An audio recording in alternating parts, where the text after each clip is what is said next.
It's going down tonight, ladies and gentlemen.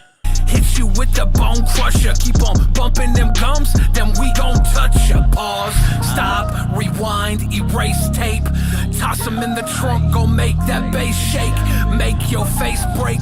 Bone crusher, keep on bumping them gums. Oh, We gon' touch ya. it's going down tonight. Rewind, ladies and Gentlemen, toss them in the trunk, go make that bass shake.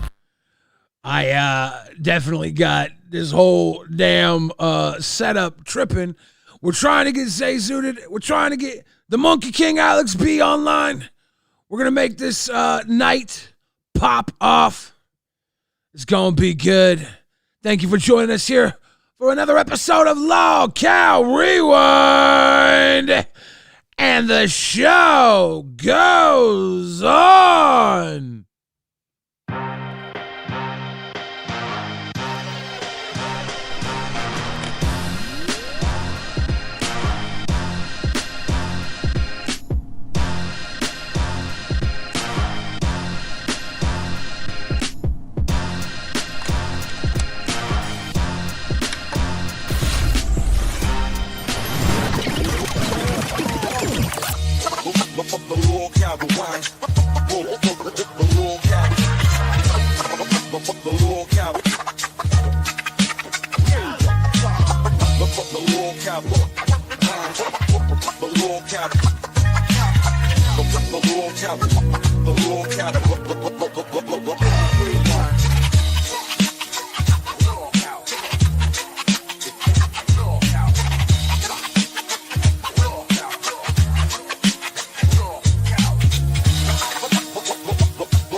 Ladies and gentlemen, welcome to another episode of LolcowRewind.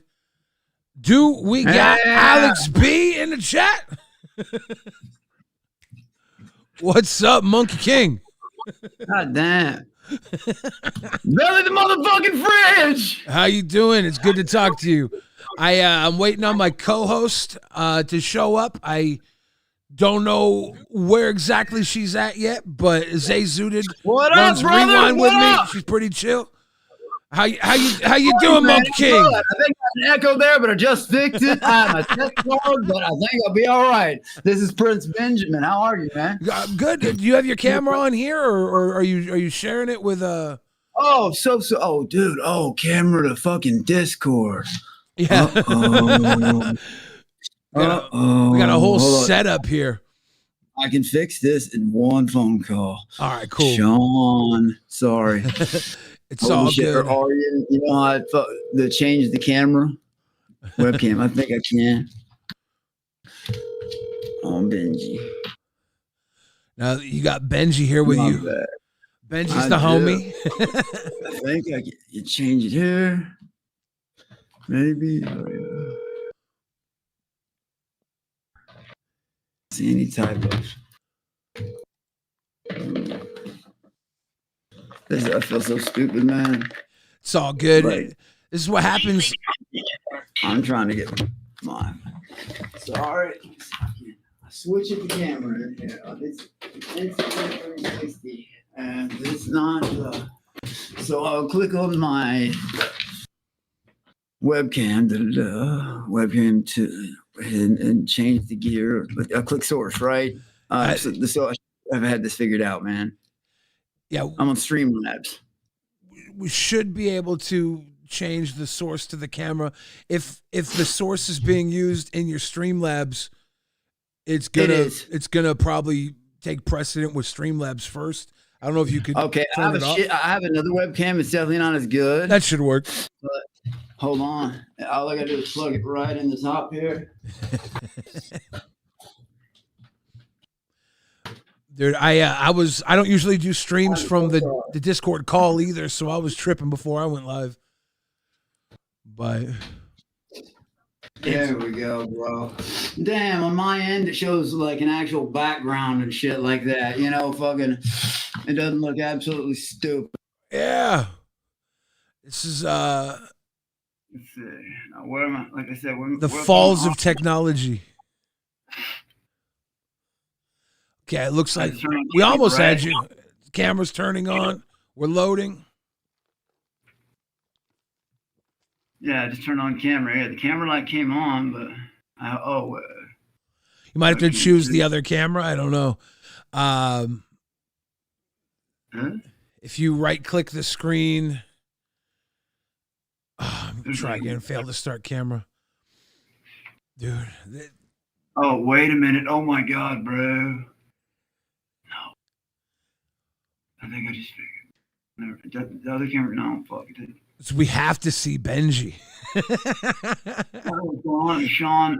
I wish I could give a buddy the answer, dude. Like, it's all good. No, this is crazy. It's not. What Sean just said. Oh shit. He messaged. He texted me already. I'm an idiot. All right. Oh, Sean, if you could see this. Once we get the technical aspects cleared out, we're going to introduce you to my audience. I'm so sorry. I'm on a big podcast. I'm so sorry to cut you off, Billy. It's all good. I didn't have my Discord camera. It's on Kick right now streaming. I've got Cam 2 up. Can you come in and make it work? Because its little box is gone. Can you come and make it work? For Discord? On Discord? Yes. TV's already open. Sorry, this guy has to hold my hand through everything tech, bro. It's all good. I am not a tech guy either. Sorry, man. Hold up. Thank you. TV's open already. Oh, shit. Now it is. Sorry about this, guys. I really fucking am. I should have been prepared for this. I think I was fucking excited. You were hyped. It's always the shit you don't prepare for. Like a fucking douche. Man. There he is. All right, Sean's already in. I'm hands off. He's taking control. He will fix the problem. Nice. Let's go. Thank you again, Sean. I'm getting messages from my co-host. I think she might be on the way in here too. Yeah, I did. I didn't know you were having a co-host like 10 minutes ago. Right. That's why when I saw the thumbnail, I was like, "What? That's not him. What the fuck's going on?" Yeah, we run a damn near daily stream here in the LolCow Network. Zay Zooted is my co-host for LolcowRewind, and she's pretty chill. She's kind of like a stoner. Damien, please don't call right now. I'm gonna interview, man. Come on. Are you getting hit up? Are you getting calls left and right? Yeah, Sean, if you can turn my calls off too. Yeah, I mean, there's a way. Hold on. Now, Fluff Butt, welcome to Cash Cow. Cheers to you, Fluff Butt. What is it, buddy? What is it? Sean? Screen capture's on, if that means anything. Fucking game capture's off. Webcam 1 is my Instalink. Webcam 2, is the other webcam. If it's on, the light's on. It's looking right at me.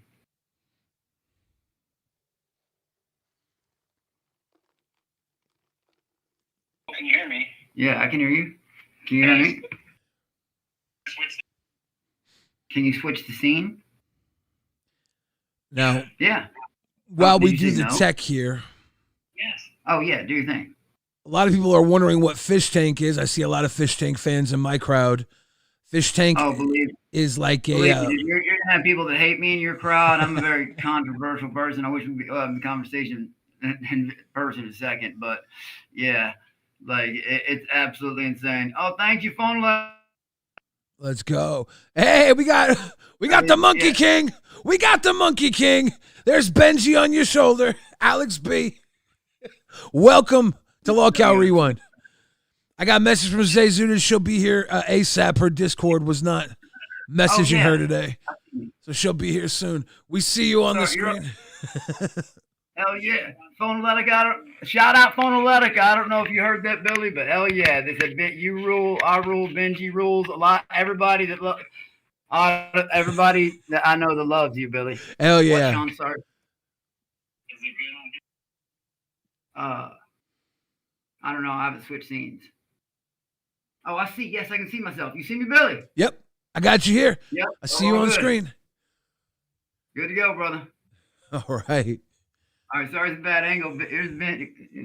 It works. Buddy. I see Benji. He's getting a little shy now. He's always shy, bro. You'll see him. He'll get off to explore in a second, but if I get up, he'll think I'm bouncing. You know what I'm saying? He'll come right back. What's up, man? How are you? Sorry Good. about that, bro. What's going on? It's all good. Bridge. It's all good, Monkey King Cobra. I'm so sorry I'm using this bitch-ass little webcam, bro. I got a good one that's actually running on fucking Kick over here in a cool background and look like a blatant retard. Not that I'm not. I do a good job enough making myself. I know. I don't need no help. I was watching you on Kick, and your background makes you look like you're in like a winter fucking castle. You're like chilled out. It's Tamriel, it's Nern, dude. It's Elder Scrolls. Yeah. Dude, I'm staying in East March right now. It's expensive down at Mournhole. I know what you mean. Now, we got Kayla message in the chat. She said she wants to know if you're single. I don't know who Kayla is. Kayla, we don't know. We don't know who you are, Kayla. Nah, but we're getting W's in the chat for Benji on my end. Now, yeah, that's what I'm trying to do is look, I'm still hands-free looking back and forth right now because Sean's still going back and forth. I'm sorry, I'm not like 100% focused.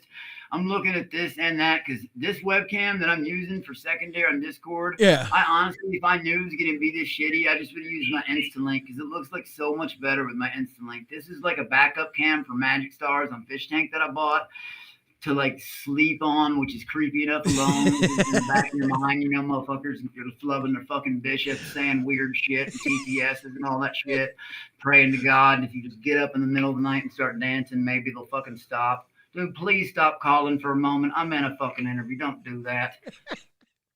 No. Yeah, I'm good, Sean. Thank you so much. I did. Now, for those of you that don't know what Fishtank is like a 24/7 reality stream in a house full of like different types of character people. And Magic Stars is a bit of a spinoff that Alex B was on, where he was streaming from his setup against other people competing for like the attention of the crowd through the Fishtank community. Where's your video, Billy? No, I'm in my video's up in the Discord call, right? You have the call open? I do, but I can't see it. Thomas Carroll, Millennium Odyssey, the web series. Season 2 starts December 19th. Hey, get the season 1 bundle pack and catch up on the fucking lore. And fuck the weak-ass motherfuckers who reported him for no reason. Oh, my God, because he offends so many fucking people. Oh, wow, be a crybaby little weird little bitch about it and go report somebody's hard work. Yeah, do some cool little organized weird shit. Destroy something people try to build for no reason, you fucking... You know what? If that's what a fucking troll walker is, I will never be that thing. Now these... By the way... Oh, sorry. Is that a stress banana? It is. Nice. We got Boogie 2988 over here gets stress bananas delivered to his house. Oh, Boogie, are you talking about what up, Sean? Yeah, everything's good, bro. Thank you so much. You saved my life. Thank you. I'm a dumbass. Thank you, Sean. All right, brother. See, if I barely move, you think so? Like they're very, very non-aggressive, very passive animals. Unless you corner them, then you'll see a whole different side. But they don't put you in that position. Like if you got a problem with a spider monkey, it's your problem. You start. Yeah, you know what I mean. I've seen many spider monkeys throughout my day. They always show up at parties. Like people will have a couple of spider monkeys at the party. So we might have met each other. I'm saying. You know, hey, dude, this is not a joke. But when I was in Alex Stein, I showed him because I didn't want to be called a liar. He said I was born with a tail, and he was like, "No, you fucking weren't." I was like, "Yeah." He's like, "We show up, everybody." I was like, "I'm not gonna show it to all these people." You can look from it. And he's like, oh my God, so you are your furry, aren't you? I was like, look, man, I never said I was fucking normal. I never claimed that, never once. I claimed to you a lot of things, obnoxious, ignore, all that shit. Yeah. Annoying, handful, all that, but, not bored, anyways, fucking. And then, yeah, so if Boogie's out there, shout out, man. You know what? People say, don't do it, Alex. Fat Frank skin tag didn't people don't do it. You don't want to know what you're doing. He didn't answer my birthday, Christmas, or New Year's wish and show up at my house. People were, by the time I walked off the show, my address was all over everything I'd posted. There's been 5 people come take videos, and their videos go off when they ring the doorbell. One time I was on a stream. I kept streaming for 2 hours. Their car sped off. I don't know why they do that. I wish they'd stick around and hang out for a little bit. I think it'd be fun. But nobody wants to play with me. But guess what? I know things people don't. Oh, guess what? Hated to love it. I've been telling them that since season 3. It's weird. This milk dud fell off the top, and all of a sudden this gold Alex thing came up, and they think there's no meaning behind it, but there is. Look, I got 50 screws loose, but they're the fun screws. I'm not evil. Did you know I was the only cast member? This is a weird thing to say, but even as drunk and retarded as I get, to not grope a girl? Oh, shit. Johnny and stuff like that knew where he's at doing it. Symbol, there's a whole fucking video. If you want an ab workout, watch it, bro. I've seen it. 6:30 in the morning. I was like hitting the floor crying, like, I need to, and it's even got the I need to you. Okay, dude, I understood he was a freak, but I didn't know there was a bird's eye. Oh my God. Now I know why I had to give a public apology. Symbol, you sick fuck. I can't see you, Billy. Where are you, bro? So if you're in our call, I have our call. We're video open in our call. So I see it. Oh, got you. Billy the Frick. Billy the boss, motherfucker. Billy the motherfucker. Do you know what? I'm not known for knowing other streamers. Here's who I can tell you about. Pody Pie. Can I tell you what it looks like? Nope. If Logan or Jake Paul were sitting next to me, I wouldn't know one from the, because I don't give a fuck what other, but you know what's funny? I recognized you. Do you know why? Why? Recently on Magic Stars. Motherfuckers won that shit too. Sorry, I had to flex on them. Pop the Molly, I'm flexing. Woo! Anyway. Hey, but oh shit, thank you, KFJ Rip. But fucking what was I gonna say? Fuck, my mind was going somewhere, and then I'm ADHD. I forgot what the fuck I was talking about. And I had a point to it. I swear I did.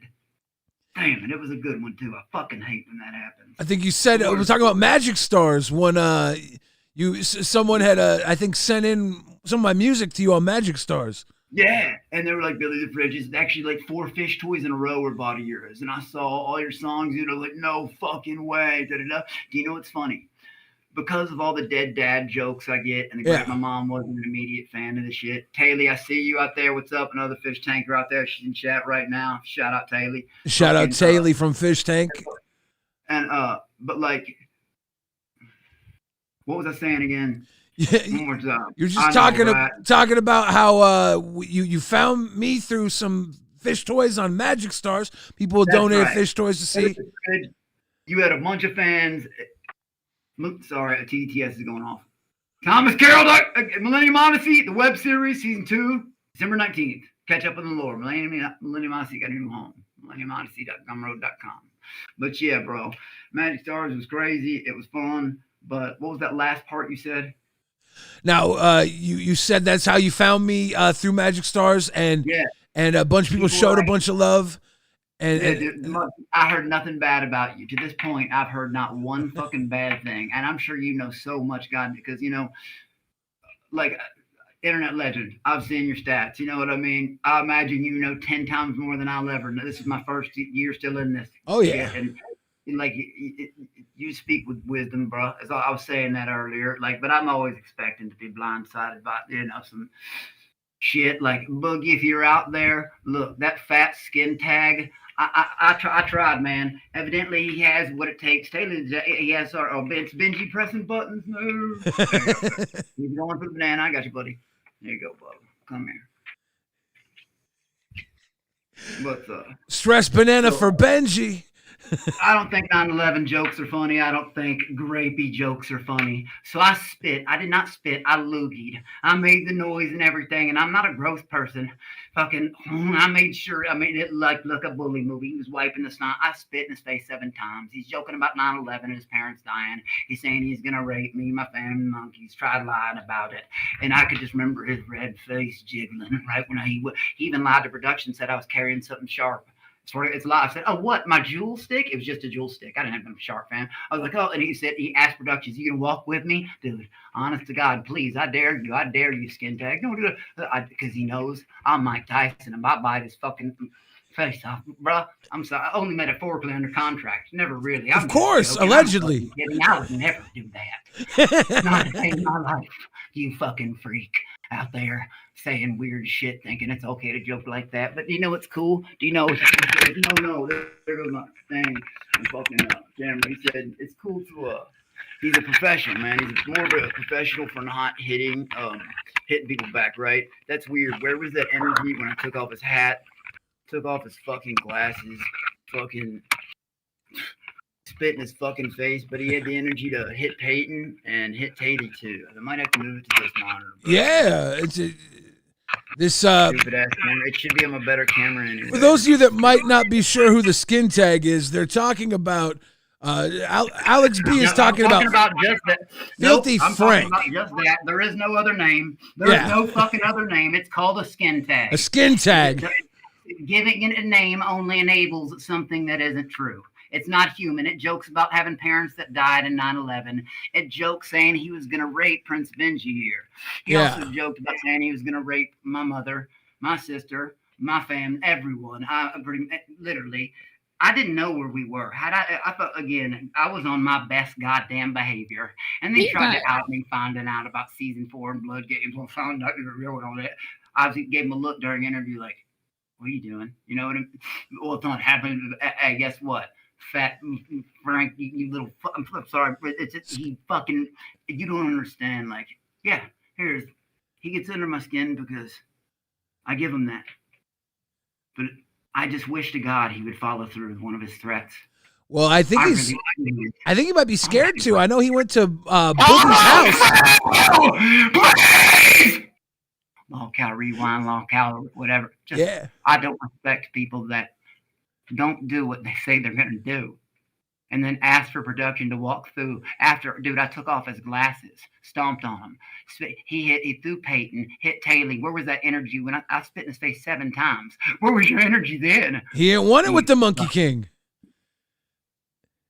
Sorry, man. It's just crazy. Like, I can joke around, I can take, but when death and grapey jokes, I don't ever want to be someone who finds that funny. That's a goddamn freak lolcow to me. Someone who can joke about that. Yeah. You hear that? Yeah, that was his happy noise. Did you catch it? Nice. Now, this is Zay Zooted. This is my co-host, Zay. We run LolcowRewind like every day here in the Lolcow Network. So, sorry, we didn't get a pre-meeting interview, but she's chill. I vouch for her. Yeah, can you at least tell like the crowd? Because I was telling the crowd everything. I had no idea that you were having a co-out. Anybody, it was me and you. Because I saw the reason I asked you that, I was like, dude, you didn't tell me there's anybody else involved in this until I saw your the thumbnail on your page. Yeah. Like, you immediately told me it's my co-host. Yeah, I wasn't quite sure which platform we were going to do this on. Whether it was going to be LolcowRewind or one of the other shows, but just last night I figured out we're doing it on Rewind. So I've become very untrusting since. I get it, dude. The audience can be very great to you, and they can be very scathing. It happens here. We had a host here who blocked like 300, 400 people on her chat because she couldn't handle it. Yeah, that was last night. Yeah. I need to switch the screen capture again, man. What the fuck? I'm stupid. There we go. You're back. Okay, cool. So what, you all run a show together? So how does your shows work, man? Like, I've seen a bunch of your videos. You know what I mean? Yeah. Like, this is an amazing time for this, like, Alex. You obviously do a ton of shit in this world, dude. Everywhere I turn, like, no matter what I do, I've learned that I can't please everybody. I started out trying to prove everything. Dude, evidently, I'm not gonna go into all of them, but dude, there's something on Reddit that says I drink blood, man. Some of the stupidest shit I've ever heard in my life. You know, like I can't even fucking understand how dumb. Just that's not even close. I'm trying to be nice on YouTube because I don't want to say something because I'm on Kick and they're a little bit more tolerant, and I'm trying to remember. Yeah, YouTube's a little cleaner with the wording. They're better than Twitch, though. Like, fuck, Twitch don't get away with fuck, man. I like Twitch, damn, but the weirdos that sit in the background to report you mama's basement motherfuckers. Live your life, pay your fucking rent, pay your bills, and then die. Because that, like, I'm serious. People destroyed my dad's grave, attached his obituary. You know what I mean? It went beyond with me. It went further, and it does. You think it would stop, but it doesn't. I get weird death threats, but nobody ever wants to come. They'll roll their camera, but they don't ever come to the door. And when they do, they turn off their video, and it makes me so mad. Yeah, they're all tough guys when they don't have to actually come face to face with you. Keyboard warriors. All I want to do is have a good time, bro. Coming into that time, like I was going in, I was thinking they were putting people in the wood. Everybody does something different. Like one dude said it was a male modeling show, like protein shake. Another dude said video game tournament. Another whatever. Everybody thought something different. I thought they were putting people like me who had no business trying to camp in the woods, to putting us in the woods, trying to survive, like to laugh at us, see how long we'd last. Yeah. You know, because I would have climbed a tree and sat there, like, build a fire. The fuck? What? I'm going to be completely honest with you. Guys, please don't cut me up. I'm not that, you know what I mean? I'm not that much anyway. Like, I'm useless in a forest, bro. Like, anyways, that's what I thought it was going to be. I get there, I'm like, oh shit, Jersey Shore. Shot. And then I get there and weird shit start happening. Balls, and fucking the computer and sounds till 4 in the morning. At this point, it was just like get up and dance. And maybe it'll stop at like 4 a.m. You know, like just entertain it. Like do like in it.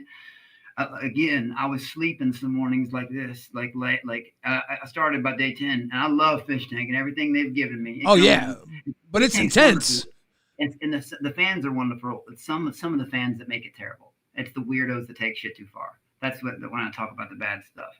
But but it's when you're in there. There was a day where I woke up every day and I was sick to my stomach. Like, oh no, what are they? You know, like I can't move. I would fake asleep because I have problems sleeping anyway. So like, I'd pull the one-eyed Jack and be like,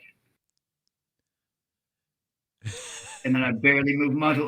You know, you don't move. You got an itch. You got like on your leg. Oh fuck, I got an itch. You reach over, itch your leg. Yeah. Get up, monkey, and start. At first, it's that fucking noise. Meow. Get up, monkey, and start dancing. Oh, and I'm not a morning person like that. And I'm on Hulu. And by the first night, I say the gamer word, and not in an anger way. I was just being like, you know, and I was like, oh my god, I'm on Hulu. I do have close relatives. I'm cooked, bro. I'm cooked for life. Essentially, Doc. What up, Elazion? What up, bro? Thank you. But like, it's just, it took me a while to accept and understand it. A lot of people didn't get our beef ended before season 3 it did. A lot of people got mad, like haters, because they wanted that to happen. You know what I mean? Yeah. They didn't get their ending. You know what I mean? And they're not gonna. You know.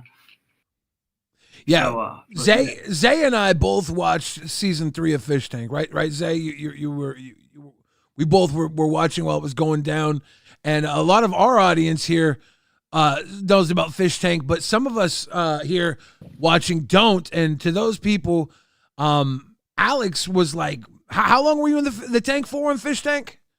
22 days. 22 days, and they targeted you hard. Throughout those 22 days, they pushed you. They did, and everybody thought and I was back for Stream Stars, back for Magic Stars. I went on 2 spinoffs, one recently. Thomas Carroll, sorry, TTS, I won't be able to talk for like 10 seconds. Millennium Odyssey, the web series, season 2, millenniumodyssey.gumroad.com, new home.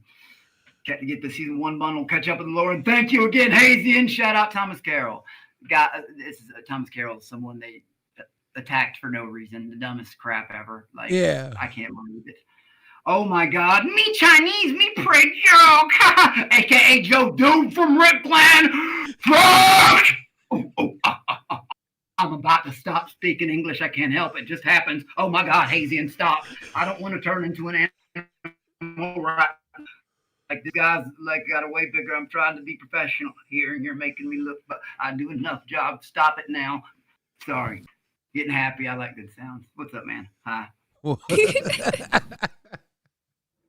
I know my background looks like shit on your old end. You should go to his channel and on my kick in, it actually looks halfway cool. But I said this like I had to do this jank ass camera at the end.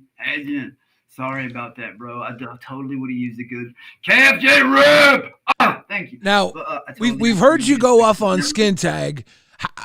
You've brought up another name, Milk Dud. People are asking about Milk Dud. Well, okay. We'll just let you know I am honored to be here. Yeah. I am 100%. Like, thank you for having me on. For sure. It has nothing to do with race, color. It's because he has a misshapen head that looks like that. It's because he made a fish toy that acted out grape scenes on me for cheap, and he did that. And my babies. See, I am their human. They are not my monkeys. It's vice versa. I live for them. See, 97% die before they're 8. 3 of those percent before they're 3. Could be parasitic water. It's the jungle, man. Hawks, eagles, snakes under human care, 40 to 50. Diapers, formula. I love that. Anyways, sorry, but what was your initial question? The name Milk Dud you brought up, people were asking about milk. On Hulu, these 3 things. Yeah. When I said that word, I didn't say it in anger. It was, it's not that it's okay. Of course, yeah. It's not. But I was really drunk. And by night 1, everyone, calm down, Alex, calm down, Alex, calm down, Alex. By night 3, I was drugged by him. By night 5, thank you, BBQ songs. By night 5, they had to change the rules in the house that we couldn't share medicine because everybody was voting me out because I was being too wild. I'm thinking, guys, we're on fucking TV, Hulu. Why are y'all trying to be calm? What the fuck is wrong with you? Who wants to be calm on TV? And they're like, oh, they're stupid, dude. If they would have seen that Hulu edit, you were watching Hulu with a remote clicking through. It was the most amazing thing you'd ever seen. My heart was overfilled with joy on day 13 when I found that out. I mean, I got goosebumps. I looked around like, oh my God, we're gonna have to fight our way out of here. I was like, oh no, and I got Milk Dud about to blow away, like freezes up when the fighting goes down. But never mind, and because like your question. He's enacted grape scenes, man. He drank his own piss. I was able to be his massa on the Magic Stars. People were encouraging me to have him eat his own feces. I said, no, I'm not going to be involved for a health problem like that. I said, retract your statement against Fishtank. Say thank you for what they're giving him, Yeah. What they've given him. And give $100, not $100, 100 tokens to people in the audience. Anyways, yeah.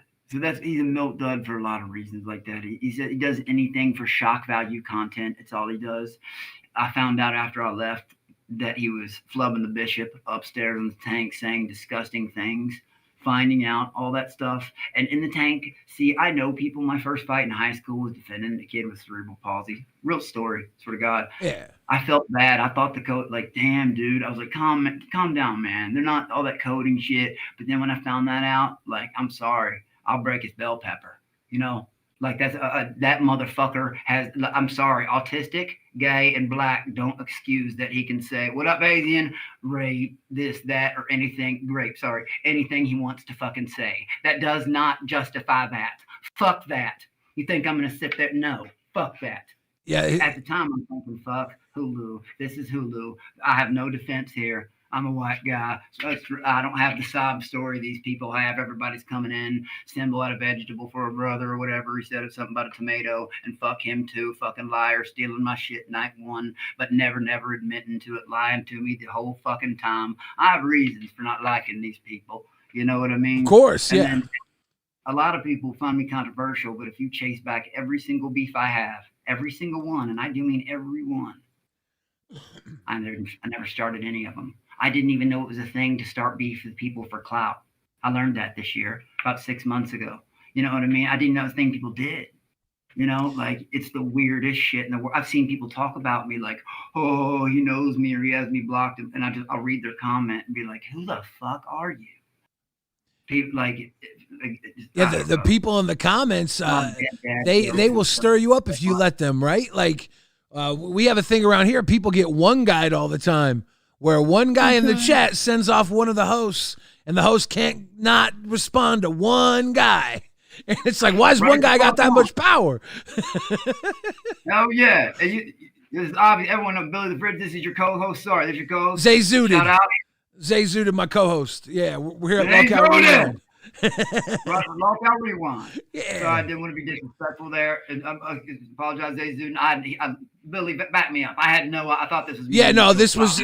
I wasn't sure. I wasn't sure if we were gonna do it here or on one of the other shows. So I was like, I didn't want to like lock everything down until I locked this down. I told Zay about this last night. So I did tell them you've had a crazy. I don't know how it works exactly, the structure, but you run a lot of shows and you've had a crazy schedule. And that's what's going on. And there was talks about a 4 a.m. slot during the week and shit like that. Which I was like, yeah. Know? One thing I'm not is punctual, but I swear I'm gonna work on that schedule. I hear consistency. Dude, I'm the same way. You were on time more than me today. Hey, shit. I mean, Billy the fucking Fridge. Listen to me, man. I'm crazy, but I pay honor where it's due. Are you fucking serious? You make good content. It's fucking funny. You're a king to these people. You know what I mean? A lot of them, man. You know what? I've never seen a bad comment about you. Just because I'm saying that, a couple people probably will. Right? You know, Yeah.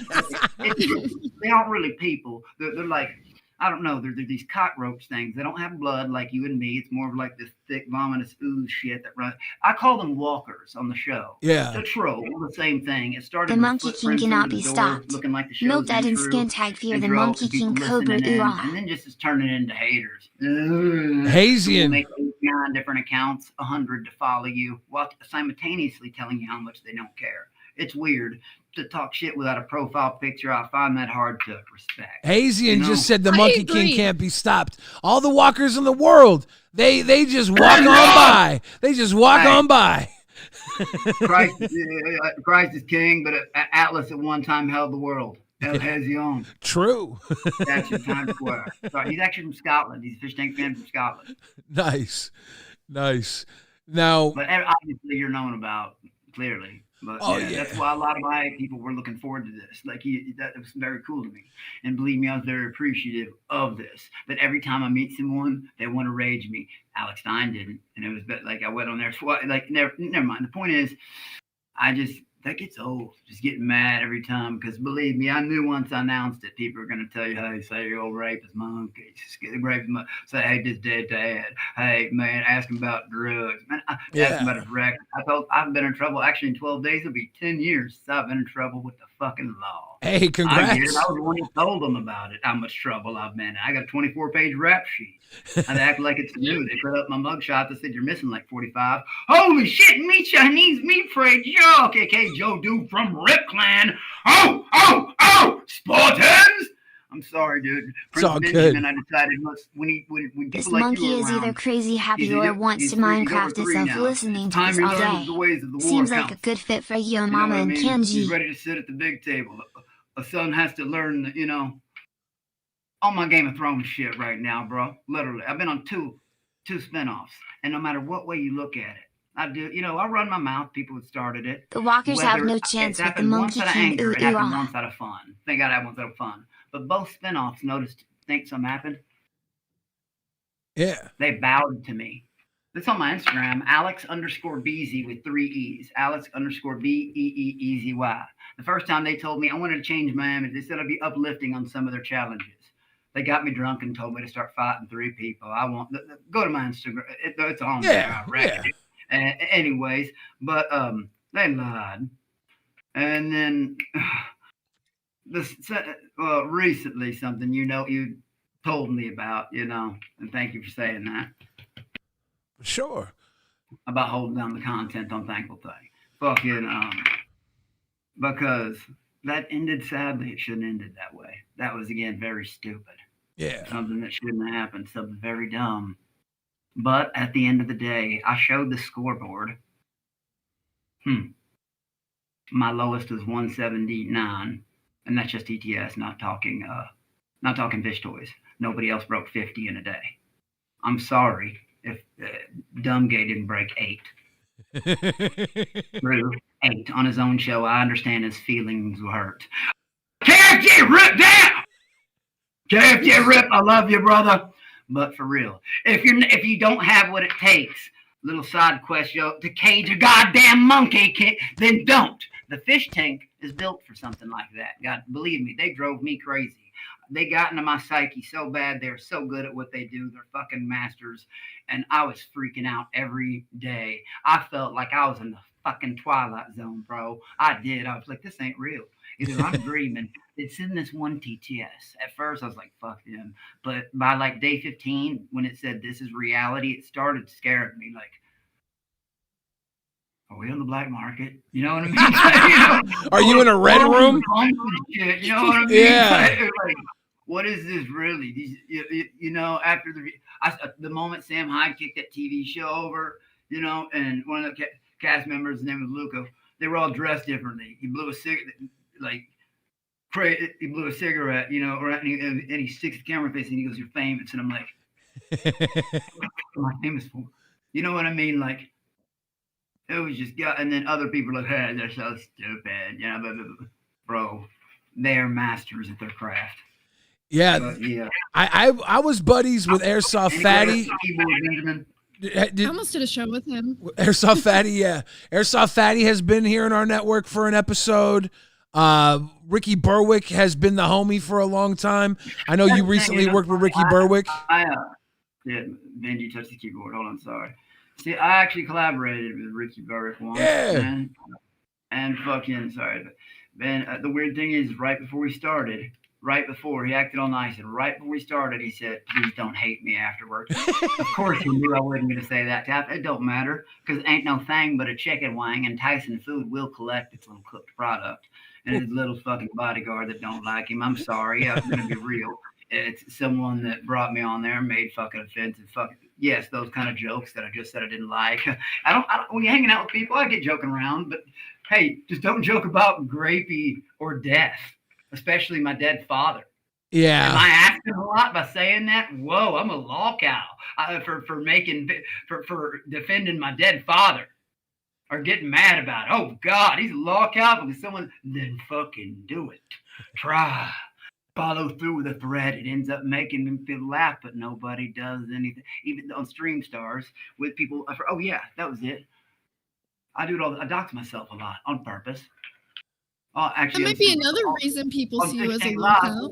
They knew it when I got off. Well, they kept saying they were going to come, so I streamed with my garage door open. Nobody shows. No, they never do. Wow.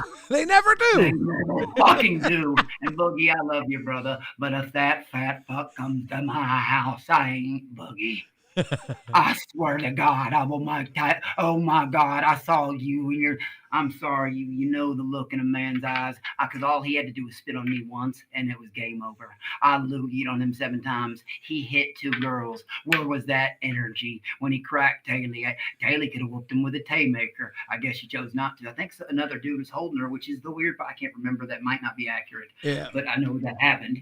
And then I know he threw Peyton. It's just, where was that energy when I was there? Not only that, I was the first one to do it.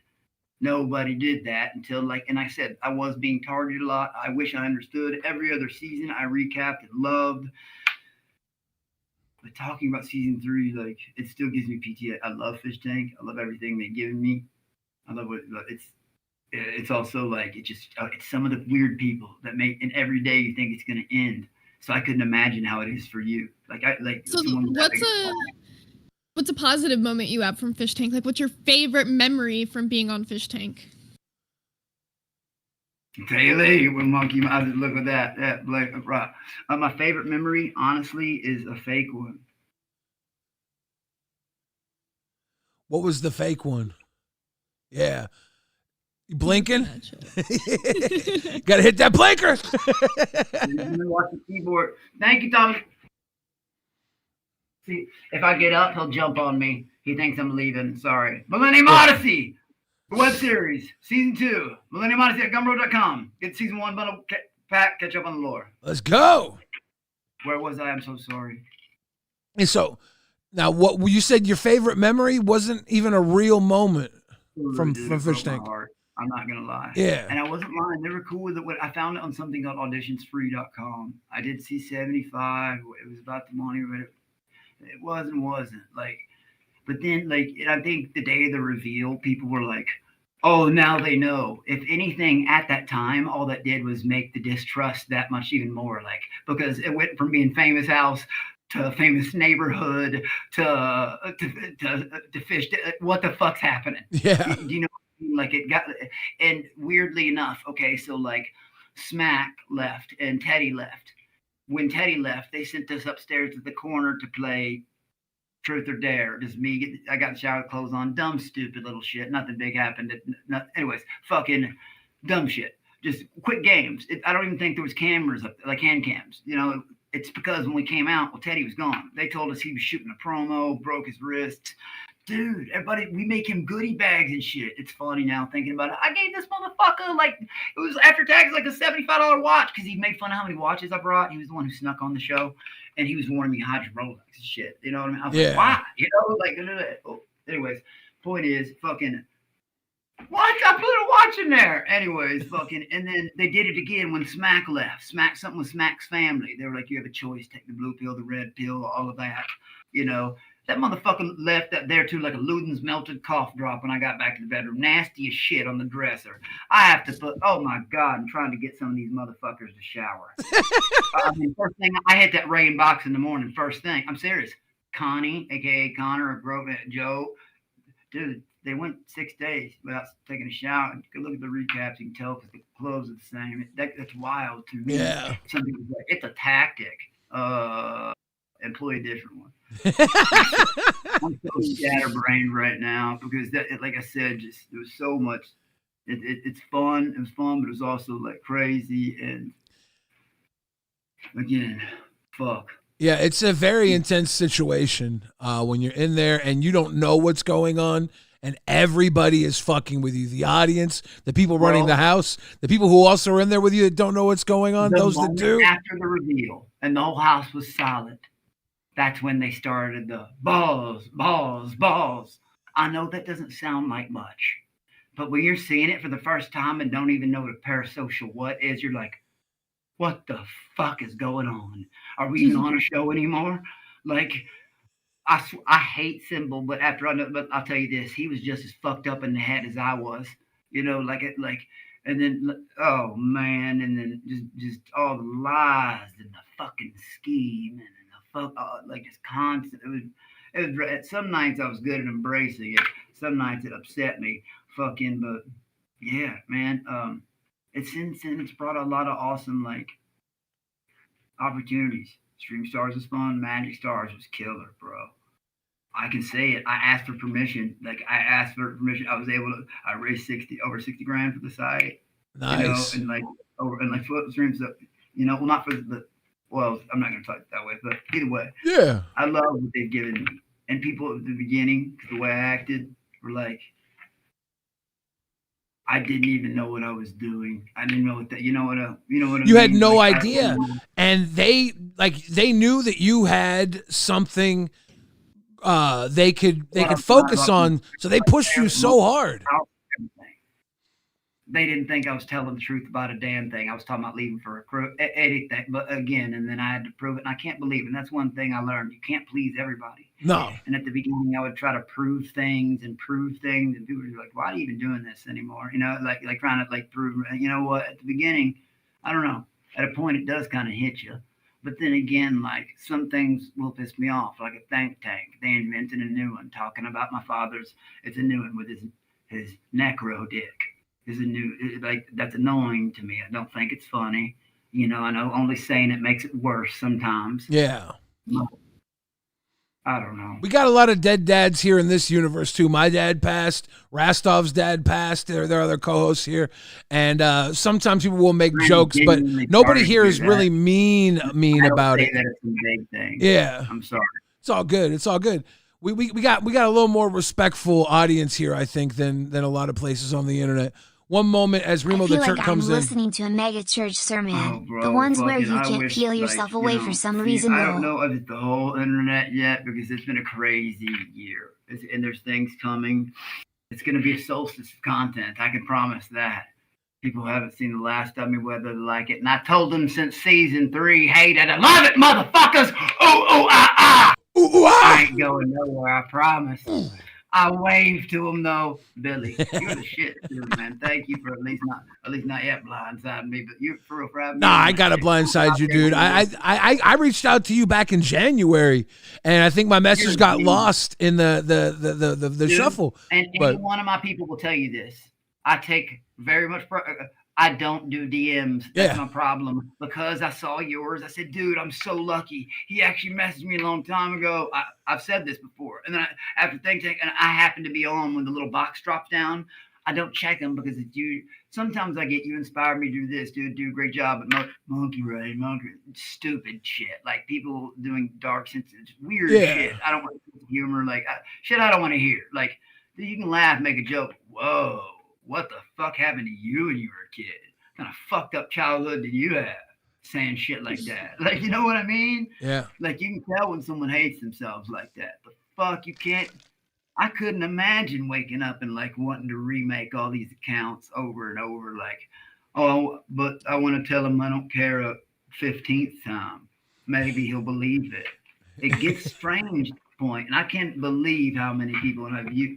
Like I said, you're someone like Alex Stein I would like to learn from. You know, I know you do different. Elysion! Yeah. I like that. Authentic, I love that, bro. Thank you for the compliment. But Elysion! Atlas who holds the world. Sorry, man. I'm excited to be here too. Yeah, no, we've been talking all week, trying to make sure we can get a good time to set this up and do this. Now, you've been hanging out with Jimmy from season 1 of Fishtank, right? He's season 2, actually. Season 2. Sorry, yeah, my bad. Oh shit! Young Fist! Oh! Watch this. Benji's gonna think I'm gonna leave. See, he's about to hit the keyboard. Sorry, buddy. Young Fist, thank you. I don't judge anyone out of the show wage, even if the show. Okay. But, sorry, what were you saying? So you've been hanging out with Jimmy from season 2. You guys filmed the movie together? Jimmy was the only person who showed me any kind of kindness when I got off the show, bro. The only person who showed me any kind of kindness. I even refused a Magic Star toy to insult them once. When Think Tank ended, him or Trish did not say it was my fault. It wasn't. I was playing fucking Zelda. It was the weirdest thing, but I obviously, like, I can't be on somebody's property when they're screaming, waving pans, telling me to leave. You know what I mean? Like, at that point, like, but whatever. Jimmy is cool as shit. We will be collabing again. I know that. I only say things I'm allowed to announce it. I'm pretty good at asking people, hey, can I say this or not? You know, Jimmy's cool as fuck. He's the only one, not only one, like I said, but like one of the only ones. You know what I mean? Taylor, like, again, shout out. You know, it's kept it real, Jimmy, fucking, and it's weird, like, because a lot of the preseason fish weren't really, like, fond of me, and I don't know why. Like, I did, like, especially one from season 1, the dude who talk like this, and he likes to pug his booty with Fruity Boys. He has a group called the Fruity Boys. I don't know if you've heard of them. They're a bunch of dudes that get to each other and they plug fruit. They call themselves a Christian group, and yet they plug fruit. He has short man syndrome. He's about 6 foot. No, sorry. Did I say 6 foot? 6 foot's not too short. 5 foot. 5 foot short. I tried to say I was 5'6". I was so stupid at the beginning of this. I held up my ID. It's still in my Discord. I'm 6 foot. I'm taller than my fucking Bert. People were like, he tried to say you're 5'6". He also just said he had a newborn baby that looks about 2 years old and is black. It's the weirdest thing in the world.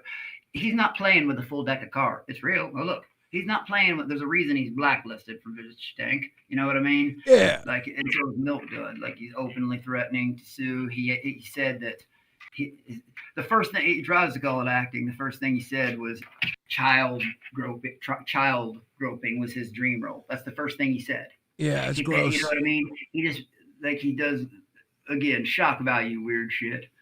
And again, I thought he was put on as a joke or a diversity hire.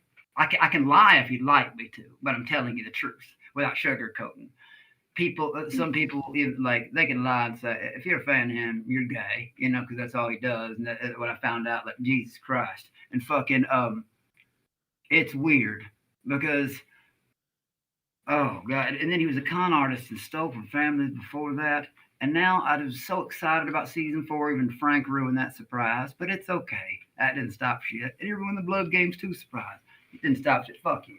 That doesn't, not you, Frank. But, Of course. And just remember, Frank, there's always change. They bring in the better. I have my reasons for hating him, man. Like, and again, I'm a forgiving person. I have forgiven over and over. All he wants attention. Listen. You can't see his mouth. Benji for the attention.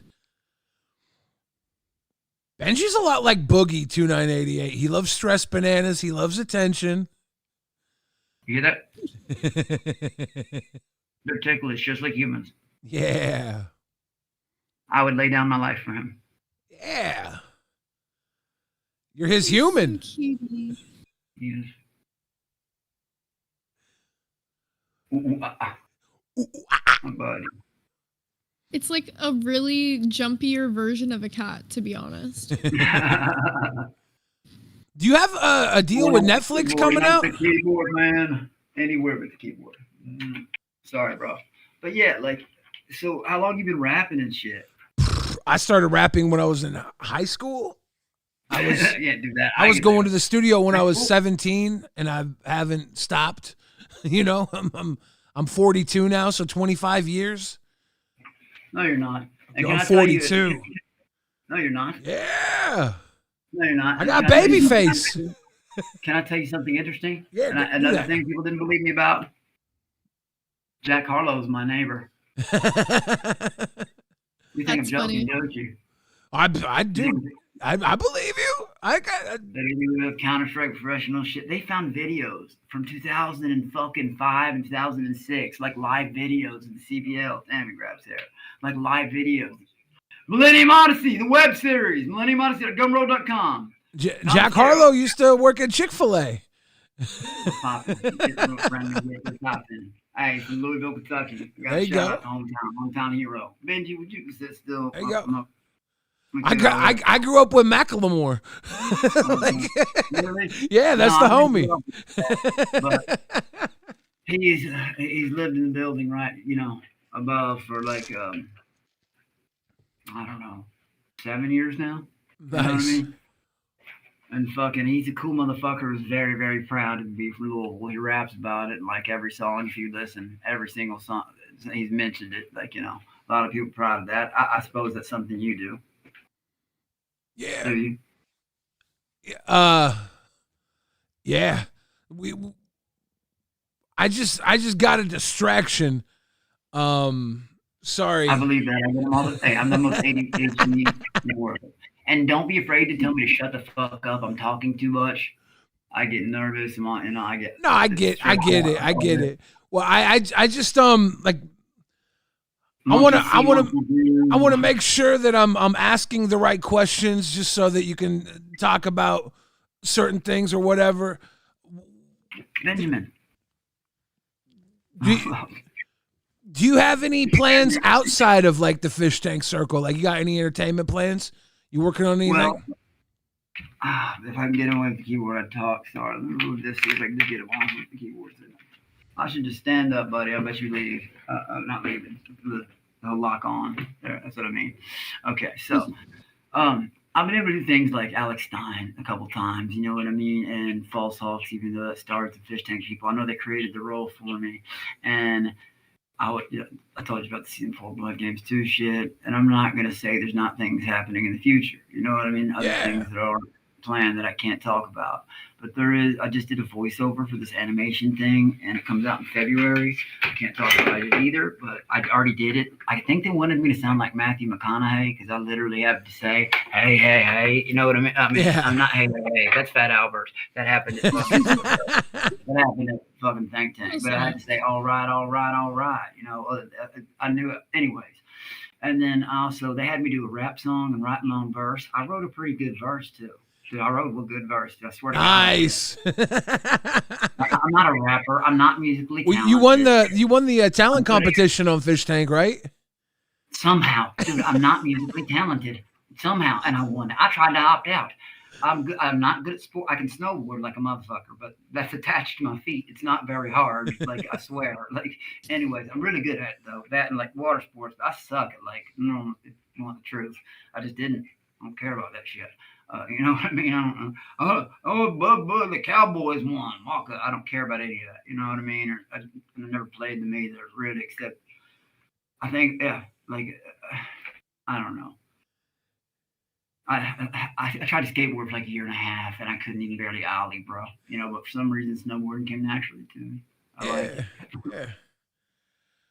Well, we've been running for about an hour now. I don't know what else you want to go and do. Zay and I are just chilling. We're about to do some wrap up here in the LCU stuff too. So I don't know if there's anything else you want to talk about or say. We're just kind of chilling at this point. No, I feel you, man.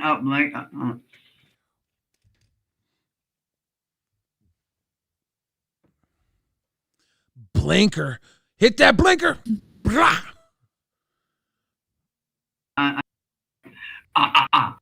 Yeah, man. I know that like you're a legend on the internet, and it's really cool that you have me on here. I'm sure you're gonna get some messages from a couple of like people, maybe even milk duds. Hey, Billy, will you collab with me now? I'm sure you will. You know, because congratulations on what you are a fucking G at what you do. Your videos are funny as shit.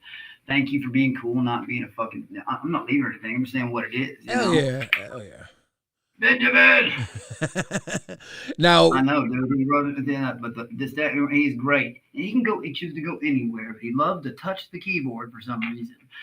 It's the sounds or something. He loves walking on that thing, and it always exits. He's adventurous. He is adventurous. That he is. I will definitely get in that. Holy crap. But yeah, what made you want to do what you start? How do you navigate this crazy world? What are the shows that you know? Yeah, well, here in LolCow, it's like you know who Keemstar is? You familiar with Keemstar? I've heard the name since people announced I was going live with you. Everybody. Yeah, he's done Drama Alert. He's done so much on the internet, and he saw these people like Boogie 2988, Wings of Redemption, and like the internet was jumping on them.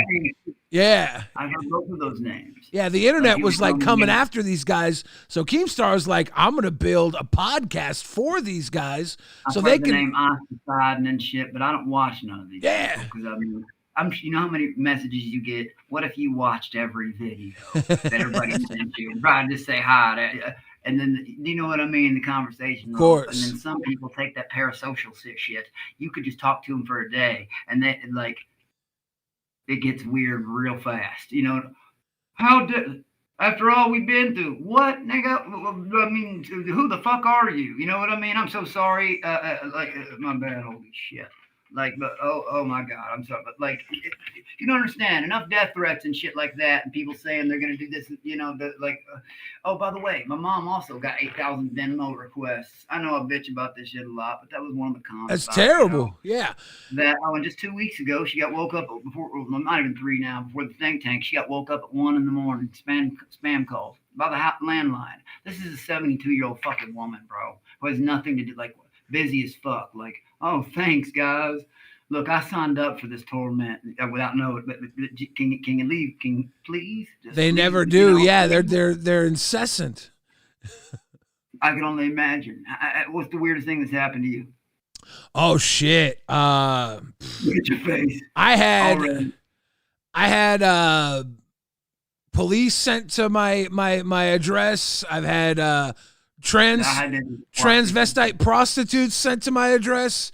I've had multiple pizzas. I was on the run through Texas because someone called in the RV we were in. They called in saying that we had stolen a campground spot, and we literally were wanted all throughout Texas. We got kicked out of Reno by some guys in some suits. I don't know if they were affiliated or familiar or what, but we got left fucking Reno hella quick. I get trolled all the time.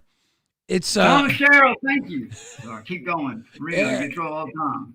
Yeah. It's been a long ride. I've had multiple fandoms come after me. People. BBQ songs. You're the man. Yeah. You multiple fans come after you. I've had 8-year-old kids try and death threat me. Everybody's cool so far in public. Yeah. You've had all this talking to you, but you're also like a lot more fake. You know what I mean? Yeah. Like, it's been a wild ride. Has anybody ever tried to like, I don't know, what, like, have you had like weird stalkers? Obviously, Yeah. Like, weird. Yeah. Like, they know you so much better than they do, like everything about you, even what you do when you're not on stream. You know what I mean? Like I get random stuff posted on like my car. People will leave like traps on my car. Oh gosh, yeah, dude. That dude who drove. I couldn't believe that little pussy motherfucker drove an hour and a half. There's been like 5 people take videos of my house. One dude rang my doorbell and hung up. I was streaming in the garage. I kept streaming for 2 hours. You can hear the skirt. You know what I mean? It was the fucking, I wanted him to stick around and play with. And it was fucking, point is, I can't imagine being that bitch made. I just wasted an hour and a half and going, hey, look, guys, I'm here to do nothing. To play door down and dash like a 12-year-old child. Yeah. Fuck. You know, or in a desperate attempt to get clout is what I'd really call it at the very end of the day. Like, please, I want to be involved. I'm a part of it too. Fucking weird. Like, fucking, I did like, and they like doing these hateful ass things. I like building bridges, and people love making me look like I'd rather destroy them by rage baiting me. But what they love to leave out is the most fucked up shit they say to me. They post these clips of me that make me look like a fucking lunatic, bro. But they're talking about defiling my dead father's corpse and like it's the grossest shit ever. Terrible. Bro. Like, I don't just pop off for no reason. I swear, not even when I'm drunk. I don't. Or my dead best friend. When I didn't know we were live, I talked about way too much shit when we got drunk. You know what I mean? Yeah. I was just like, I didn't know fucking I was essential. You know, like. Again, I'm so thankful for the opportunity, but I wish it came without the freaks of nature. You know what I mean? Yeah. You want to shout out where people can find you? Dude, are you serious? Yeah, shout out to you, first you, Billy the fucking Fridge. Thank you for having me on. For sure. And Zay Zooted here at LolcowRewind. Zay Zooted! Shout out. Thank you, man. I had no idea, like I said. You were gonna be here till me and Bill, you know what I mean, 10 minutes before. That's cool as fuck. But Billy, dude, thank you seriously. Sorry. Oh. Hell yeah. Thank you, Alex. And Monkey Kang and Benji chilling with us. I having dinner ready at first early. You know, I take it easy around 10. You know, I probably would have been, you know, like but I'm easy when he's around. And I could be more focused, but he does shit like that, like fucks up. It's like, oh my God, see it, a button where it does something to my screen. People on my screen can see it. I'm changing it right back. All right. Just walk on that. This is the banana. Billy, seriously, bro, thank you for having me on. You're the shit. You're definitely getting it. Look, I saw a salty post about Milk Dud today. Wah, Alex has never done this with nobody. He only got Billy to win, even though he has no clue what I've done or what's going on or what's been shot, what's been raped, already waited to be released. Fails to mention all the shit I already have done. I'm not gonna go name the list under here. I've been pretty damn good, constantly traveling. Anyways, fucking and it just annoys me because I like to see the best in people, and I love the opportunity the platform has given me, but it's made me lose my faith in humanity to an extent. Jesus, some of these like crazy over evil. You're right, Taylor. Shout out. But crazy over evil. Evils are the weirdos that pimp sitting there and I'm gonna do this and fake count. Crazy, come get some, motherfucker. Even go down on your feet. Like, I was so mad one day at Sam. Oh God, I probably lost my ass. You know what I mean? I'm 6 foot, but he's 6'5" and lifts weight. I don't do nothing like that. I eat like shit. I don't exercise. I smoke. But I'm crazy. But so I was like, fuck, I didn't think I said Harry Potter at one point. But I didn't know. I didn't know I was sitting next to a social media giant. I would have been like, oh my God, fuck, you know, like at that point, I thought everybody was fucking lying to me. I didn't believe anybody about fucking anything. Like, I was out of my gourd, bro. you know, and they were so cool and so professional to realize how cool of a job and how good of a job that they graced me with another chance and didn't fucking like Milk Duds 10 months in. He did it, you know, he tried to bribe me not to stream on Magic Stars and it got banned. Yeah. He completely blacklisted. Like, is he opening does it, like he's mad about that. He also like I said, tried to bribe me. Not just weird shit like that. It's not I had to block him today on X, and that was the last thing. 7 numbers. It's the weirdest shit ever. And the more people encourage it, like I said, and there's other things going on that I would. Yeah. How many pots you got cooking, dude? Because I guarantee it's more than me. Or you're gonna do something fucked up and make fun of me because I look like a spaz in every stream I go on. I get it. I get nervous, excited, don't know what to do. It's a lot of stimulation here online between the people who are coming for you, the people who are just dropping nonstop negativity. You got to overcome. You got to bring whatever it is you bring to the table. Can I tell you a secret? Yeah. I have your window open, but look, they can see what I can see. I have one superpower, but it's also my kryptonite. I don't give a fuck what anybody else is doing. They can check every Instagram, every X post. I've never viewed one. I follow people back out of respect. Like I said, if PewDiePie, if fucking who's the dude chased down Reed like Logan Paul sitting next to me, I wouldn't fucking. I'm ambitious. I'm getting mine. I'm making my content. I'm doing business, handling real life shit too. You know, there's other shit that goes setting up, planning. You know, I ain't got time to be staring at nowhere, even if it involves me. Even if it's a 2-hour sit down between 3 little fucking freak ass losers like that, me, oh, let's ruin your Cobra. Anyways, fucking, I have no desire to see it or look at it. I've had your window open because you're the fucking man, but am I reading your chat? No, only mine. Yeah. I never see it. Yeah. The thing is, they're nameless walkers. People that are negative, I have the ability to take their voice. I restrict them on Instagram. I don't read the hidden comments. They don't know it, and they keep trying. You know, all of that. Yeah. They tried mass reporting my pages. They did at the beginning. KFJ Rip! Oh! Small tens! But they mass reported my pages, stopped me from getting Twitch partner 3 or 4 times in a row. Milk Dud would deny it. And then right when he got bad, he openly did it again. Everybody go mass report him. It took me 4 Discord launches. I don't understand all the hatred, and I never will. And guess what? I never want to. I can make it without understanding it. I don't need to understand all the freaks of nature to win. Yeah. I don't. You don't. Do your own thing, go your own path. Oh my God, it didn't work out for me. No, as long as my mother sees that I tried. Oh my God, no, I failed. Oh, gold safety net. And I mean gold, not silver. Was gold the wrong word? I should say platinum, diamond plated. As long as I try. Now here's the thing. I don't try and I just sit on my ass. Do you know what my mom will get and proudly say it? 0. Fucking 0. Because, like I said, work, they'll pave the way. Don't. Fuck you. And everybody pretends to know I'm a parent. No, they are not just here. They came from nothing. I hate the misunderstandings and the people that think they know. You know what I mean? Thank you for allowing me to get that. I'm talking about shit on your show that people don't have any idea about. I apologize for it. Well, it's all good, Alex B. Thank you for calling and thank you for hanging with us. Zay and I are going to go do the rest of Rewind Grind, but appreciate having you on. Zay, Monkey King. thank you all for having me. For real, I appreciate it. Like I said, cool, man. Thank you for having me. Hell yeah. It's awesome. Good, thanks for showing up, Alex. Have a good one. Hey. Ooh, ah, Talk soon, man. Later. Later, bro. Ladies and gentlemen, Alex B, the Monkey King. He is full of energy. We are back in the Discord. If anybody is in the Discord right now, wants to jump up in members waiting, or any hosts want to come hang with us, we are open for business. Now, Zay, I got to say, did you see anything that happened with LolcowRewind today?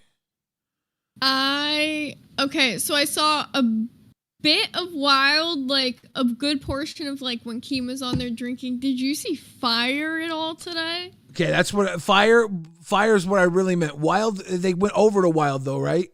Like it's the Fire is where it popped off. I thought they went over to Fire. Wild. Okay, so it started on Fire itself, like there was just like a regular fire stream, and you know how Kimmy hasn't been here like throughout the week. Well, I guess she wasn't fucking with whatever Luna was doing today. So she like went on and voiced that frustration. I saw her on Wild. I'm assuming she also went on to Fire to say the same thing, but she went on to Wild to kind of voice that. A little bit went off there, but then Luna later starts up a whole different stream on fucking Fire. So let's get into some of this, because it's just crazy from the, like, there's not even an intro on this. It's absolutely insane. Now, alrighty, here we are. When we look back at this, for those of you that haven't been following, Kimmy has not been around Fire for a couple of days. I believe she stepped off, and Luna's been soloing. She has. And for those of you who also, you may remember, you might not though, because we've been in the morning this week. We've been talking about this whole situation between Luna and Yo Mama that was going on, where there was a situation where Luna, one of Luna's family members, got like a death threat sent to her, like on their behalf, if that makes sense. And since then, it's just been kind of like a whirlwind of shit, because she like put the blame on Yo Mama fans, and it was like a whole thing. But they forgave each other. The audience really didn't though, and this is kind of a continuation of that. So it literally starts off from like the second the stream start. Kidding? Like, okay, if you go live, I'm out of this, because I don't give you permission to record this private VC. It is not a private VC. I have told you already. I'm going live. It is a private VC. No, it's not. No, it's a private VC. I'm saying I don't give you permission. I'm going live. It's a private VC, babe. It's private. I'm going live. It's private. In person? I'll put it. Actually, hold on, AC. Hold on. I'm going live. If nobody has the balls to say what they want to say to me on live, I'm going live. No, that's fine. We do. You're just not listening. Okay, I'm listening. Having the balls to say to you what we want to say on live. It's that you said you wanted to handle it off camera, and we facilitated that for you. I tried, and then Kimmy threw me under the bus. No, what do you mean you tried? Right or wrong? I tried. Please let me say this one We're thing. not trying. Luna, what is your motive of going live? Go into live on air. Go into live on air at this point. Fucking go into live on air, dude. I'm done with this shit. What is your motive? I just want to ask you this, Kimmy. What is your motive to go? Where is the live on air? Where are they? My name's Heck, and I'm fucking drunk. And that is literally how this fucking stream begins. Oh, shit. So we're going to move ahead in time a little bit to when she gets on camera. And I'm going to forewarn your ears, y'all. This is a loud one. Guys, I fucking don't know. I have tried. I don't know what to do. I have tried to get Kimmy back, and I am tired. I don't know what else to fucking do. Kim, fucking help me, please. I'm here to help. I'm here to mediate, right? Just so we can all get on the same page. Yep. I'm here to be non-biased, right? I just parked the vehicle. We're waiting on there Kimmy. she is, Kimmy. I have tried. All right. Kim, for the last 72 hours, I have gone live without her.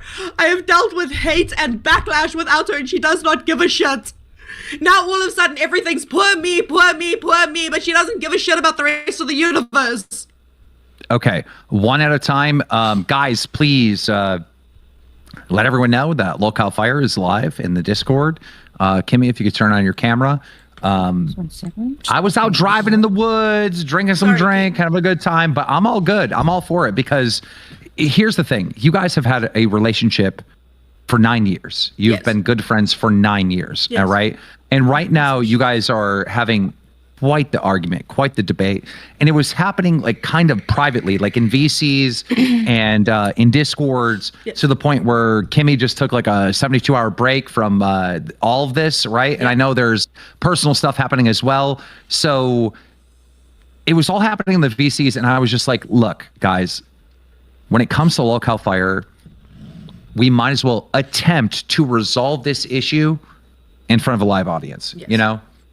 Because a lot of times when we get into debates and stuff, and it happens for me too, I need other people's feedback. Sometimes we're just huffing our own farts, you know? I think that's a good way of putting it. And boy, do they put it all out here in front of everybody. See, I didn't even know they were beefing like that. So, why was Luna crying as the stream started? Just because... I'm assuming she was already crying from the conversation they were having in the VC. Okay. I know people were saying that there was some sort of joke made. I didn't hear them say that in the beginning of this whatsoever, so I'm not entirely sure. Okay. All I know is that they get into what they're fighting about, which is mostly like behind the scenes stuff about their show. And a lot to do with Luna feeling like she was left alone when Kimmy just wasn't here for the past 72 hours or however long. And it turns into like a all-out brawl between them. So I'll fast forward to when Keem's done with his interjecting and they get a bit into the... Not saying he's like... He helped them get through this. They needed him. Shout out to everybody in the chat. Big time reading all your comments. Much appreciation and love.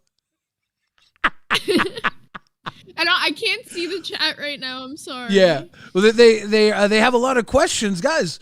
You're welcome to throw it on the back of a super chat.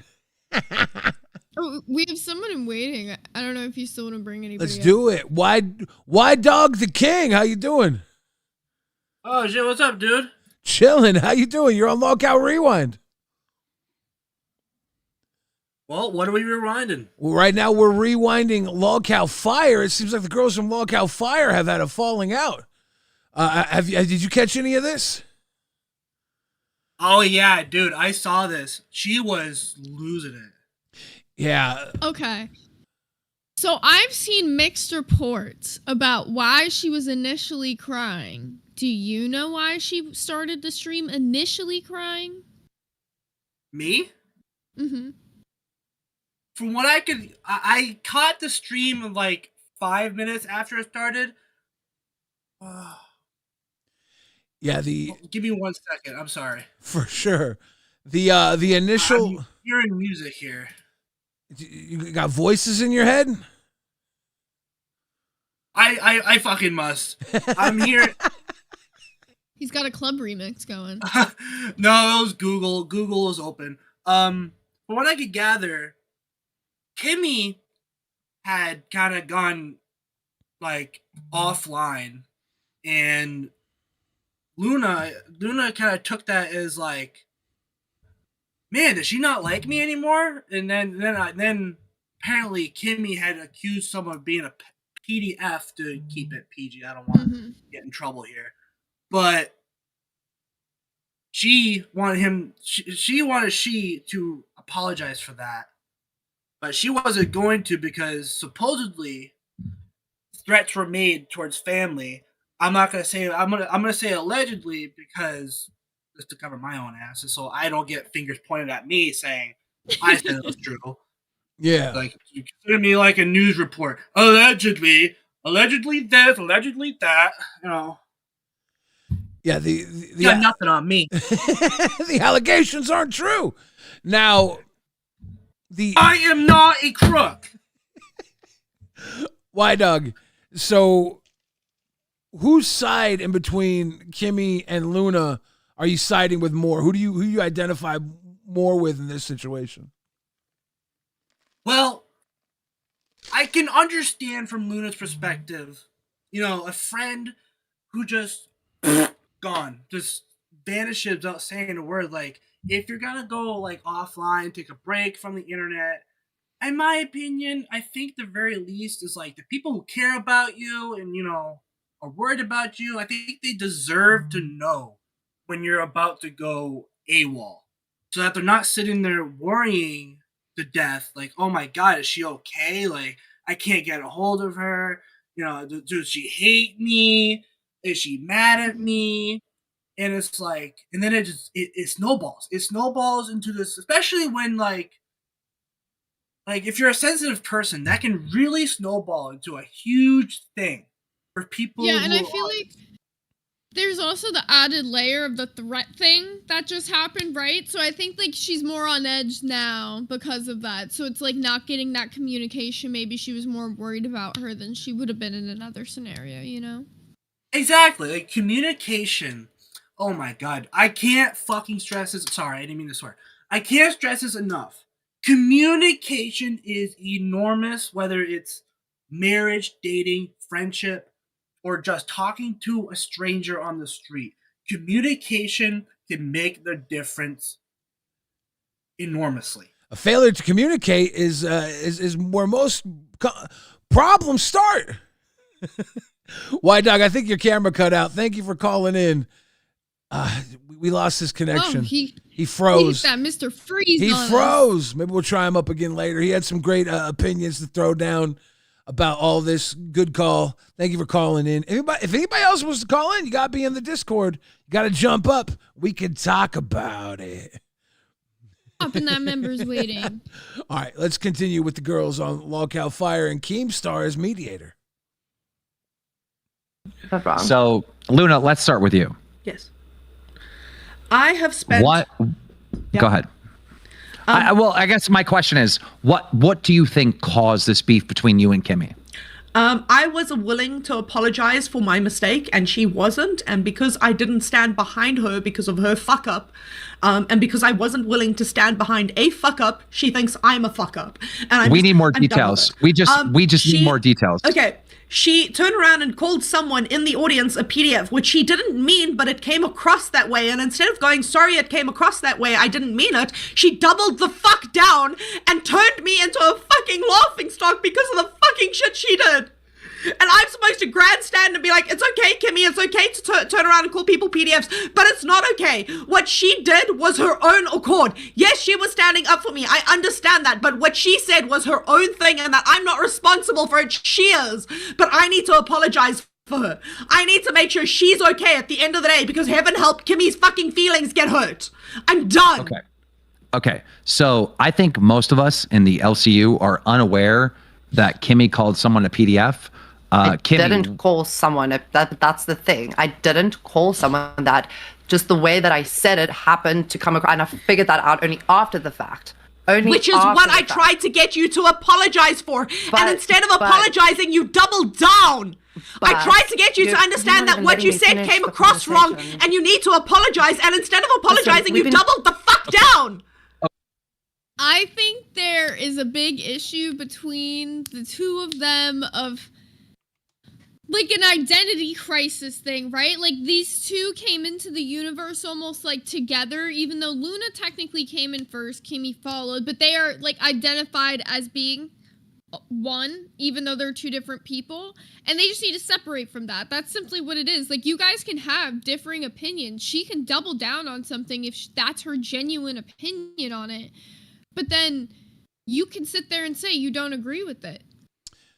Yeah, like it's hard for me to really follow the conversation because I think it started with Luna over the top, like just in hysterics, you know? And I'm still trying to figure out what got her to that point.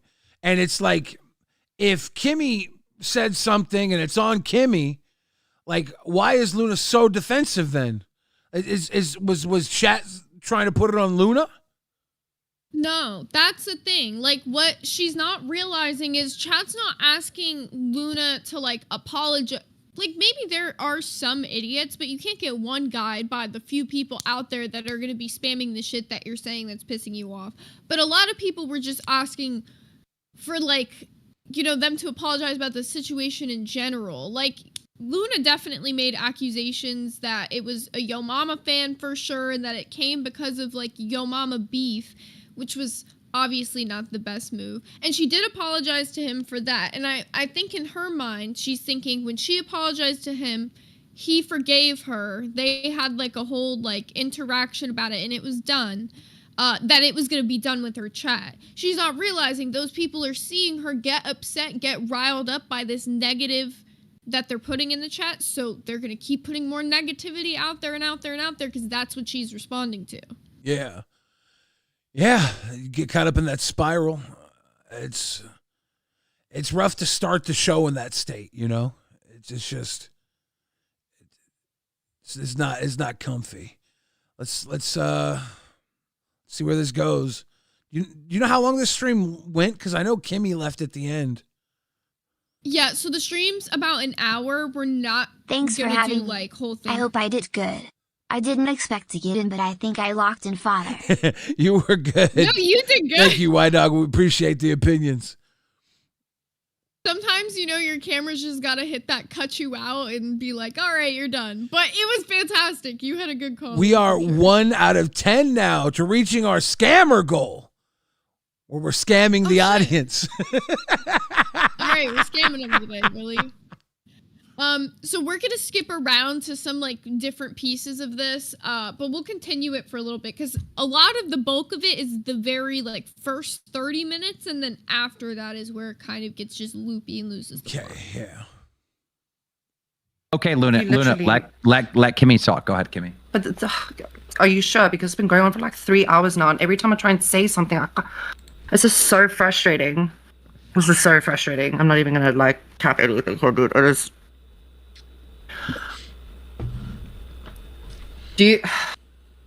Listen, before the show started, we weren't going to talk about it. I was hella unprepared. And I'm your best fucking friend. What kind of a friend would I be had I not stood up for you? Imagine what, yes, that would have been my own doing. Yes, okay, actually, fuck it. This is a good catch-22 for myself. Fair game, Kiki. Why not? But seriously, trying to stand up for you, I shot myself in the foot, and then if I didn't stand up for you, I would be a shit friend. No, So, you wouldn't have. Trying to navigate that wildfire, no pun intended, on the freaking duo that's happened this evening. Guys, go check out the stream. But seriously, like... No, but your comeback screen hasn't been on wild. Time out. I just want the audience to better understand exactly what took place. So, Kimmy, you at some point called somebody in the audience a PDF. What did they do? What did they say? And why do you respond that way? They alluded to something along the lines of being a PDF. And I turned around and I said, well, if that is something you enjoy, then maybe you should do everyone a favor and go and register yourself. Because that's just something sarcastic that I would say in my day-to-day life. And it's sarcastic as shit. Like, yes, you shouldn't really say that, but I mean, it's funny. It's a dark sense of humor. What did they say that triggered that response from you? It wasn't even so much that. It was about the fact that Lou received the screenshot of what she received that only went up on Xylee's stream. So it wasn't even in our stream, which fucked over the whole thing completely. It fucked over everything because we didn't have that then. And then everyone went at her because, oh, why would she delete something? Because then now it's fabricated, and that was a whole ordeal that we had to then deal with after the fact. But and then after, so just to be excuse me, just to be clear. Kimmy was calling the guy that messaged you, that threatened to do horrible things to you and your family, a PDF. Yes. Yes. I'm like, God damn. Fuck. So Kimmy called the guy that was threatening Luna randomly on Instagram like a PDF, a sicko. She called him a piece of shit. She lobbed an insult at him. But it wasn't just that. It wasn't just that. Like, when they're saying that, I'm like, what do you mean? Because we even showed the clip on here a few days ago. What she actually, like, somebody in the chat said something that she responded to. I can't remember the name of the person, but they ended up donating to Live to, like, talk about it. Whatever the person said in the chat, I'm assuming was a defense of the person who made the threat. Okay, so then she said that person should register. The person defending that person?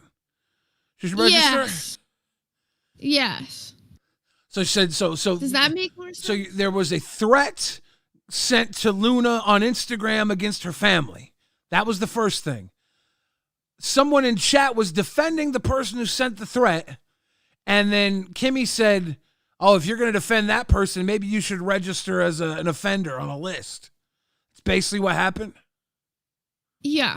Dude, I don't give a fuck. That is what everyone's fucking I don't give a pressed fuck. About. Like, you can clearly tell the audience is just mad about it because they're responding, they're reacting. Nobody here would give a fuck if anybody else said that shit. No. Why? Because none of us would give attention to it. Flongle in the chat says, I think they were defending Yo Mama. Now, if the person was defending Yo Mama and she was like, if you defend Yo Mama, you should register on a sex offender list. Also, kind of, like, not, it's still a joke. Like, she's not saying, like, it's not the best thing to say when people are coming after you, but it's like, she's not like making a false accusation on somebody. She's just saying, go register on a list, you sicko. It's like a flippant comment. Exactly how it was. And it's just like, okay, she even admits like it was not the best thing to say in the moment, but things were heated. She was just upset about the threat that was made. So that's why things got to that point. And I wouldn't fucking necessarily say that, but fuck it, you ball sometimes. If she wants to stand on it, she wants to stand on it. I feel like that's her business, right? Yeah. But I don't know, caused a whirlwind of issues, and then all of their other issues came out through this. But here's Luna's like piece on that. Oh, like, I agree with what she said. To the person, maybe not. Maybe it came across wrong, and I agree with it. Maybe it came across wrong, but I don't know how the fuck to fix this because I've been trying. I don't know what the fuck to do.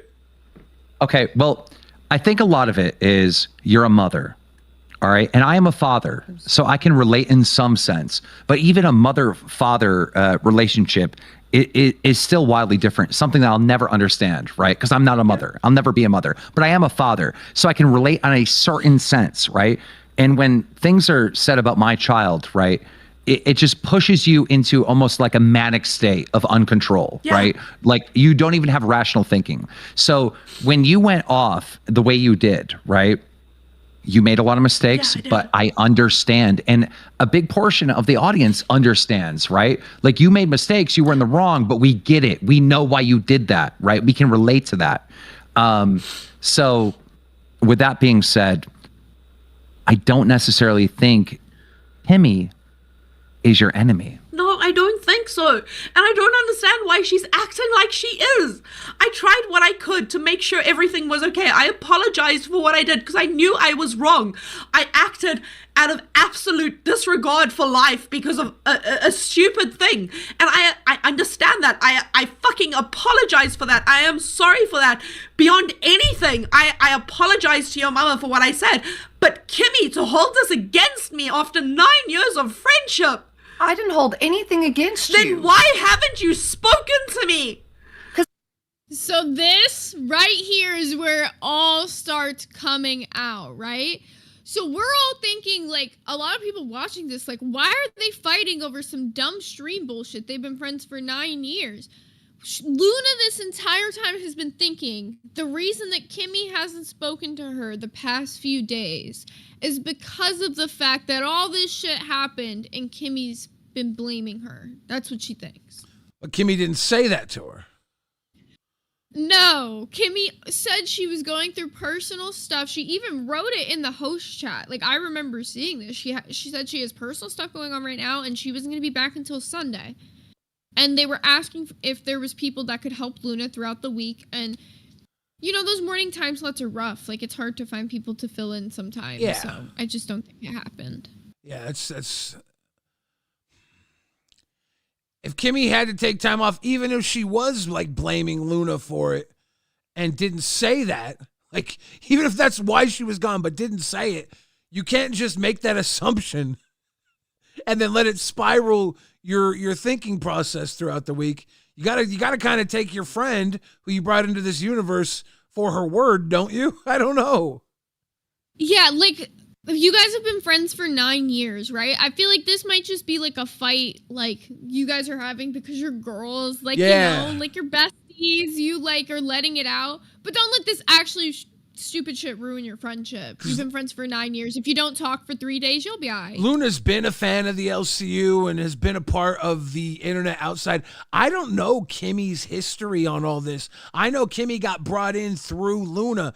Is Kimmy just a total internet normie? Does she not like get any of this? Is she just like a fish in the frying pan? She was fish out of not water? a fan of the LCU. Like, I remember when she first joined on Fire, like, they were going through and, like, showing her a bunch of the stuff that happened. So, you know, I'm assuming she's, like, just, like, a casual internet user. Like, she probably has, like, social media, whatever, but she's probably not, like, deep in an internet community, like, in the way that Luna was.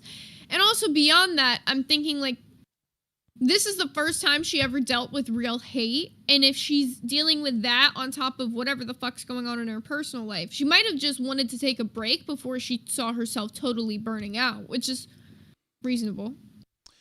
Yeah. I remember talking to the Fire Girls before the DM went public. I didn't talk to them about the DM. It was like after an episode of Balls, because they come on shortly after Balls. We were in a voice chat and they were in there. And I think it was Kimmy was saying how big of a show they had planned, and they were going to be going towards like a totally different direction than where everything ended up. So I don't think either of them were expecting any of this, and it just rained down like a fucking wall of shit. Yeah. And it's gone beyond that. It's bad. These are like 9-year-long friends. They've been in the LCU together for what, 2 weeks? I don't know. How long have they been doing this? A month? And it's doesn't look good. I mean, I'm sure being in the LCU like can put strain on their relationship, because it's like they're finding things that they probably didn't even know they disagree about, because now they're looking at like all the things in this community, they're reacting to it, they're giving opinions they've never told each other they had before, you know? There might be points of contention, but I firmly believe they should not let this ruin their friendship. I feel like they're too good of friends for all this. Tina Nodi says Luna said she recently gave birth, so she gets a pass for a bit because hormones are wild. Yeah, it was only a few months ago, I believe she said. Should you be hosting a show on the internet if you're hormonal? Is that Lucky you both. I guess. I'm like, why not? Did you get a pass for making like irrational decisions?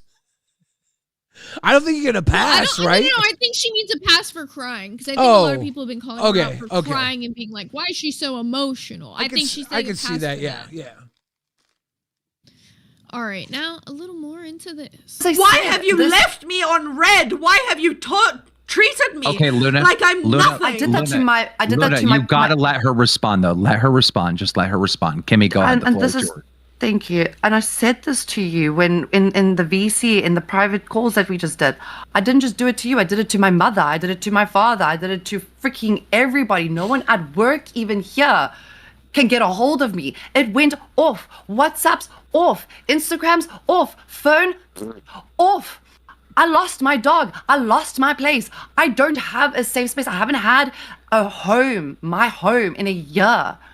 And when all of this happened, and then you started getting targeted because you were literally doing a motherly thing. I was targeted, but I cared about you. Yes, I wanted you to have a safe space no matter what was going on with me, and you didn't care. No, remember I told you back all those years ago when we had our first big fight, and you know, I'm not going to bring that up on live. You know that.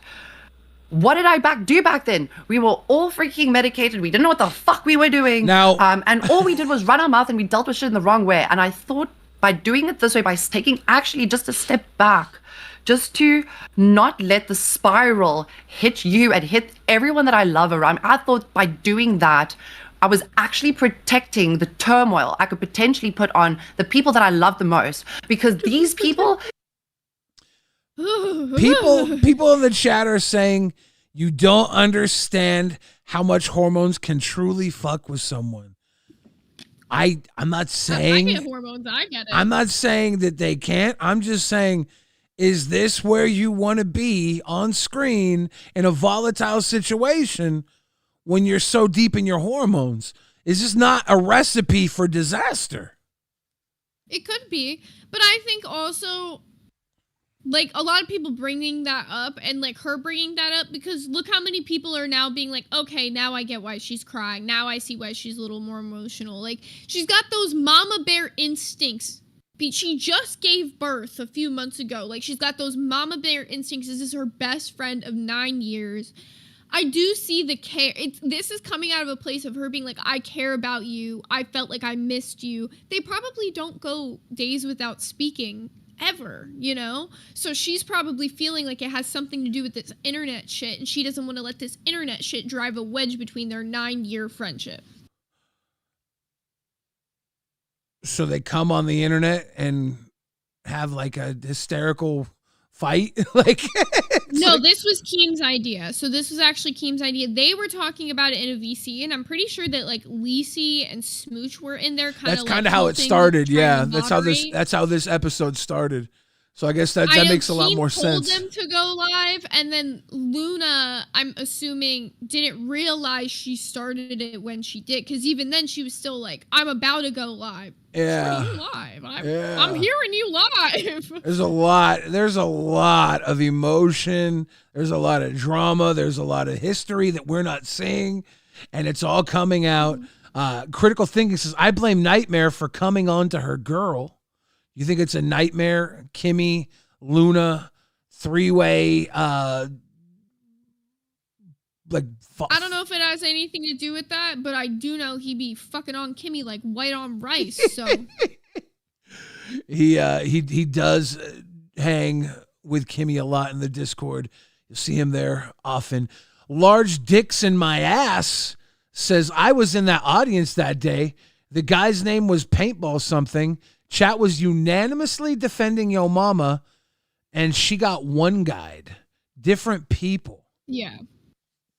Yeah, there was a lot going on. That's why I'm saying I don't exactly know what that person said, who they were defending. There was a lot of people saying a lot of shit. The chat was kind of lighting up like a Christmas tree.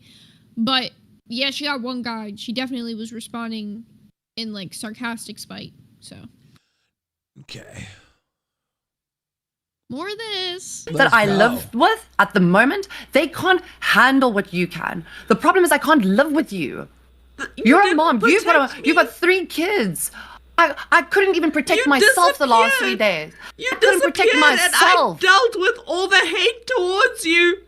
I dealt with people saying shit about you. I dealt with it during live, and I couldn't handle it.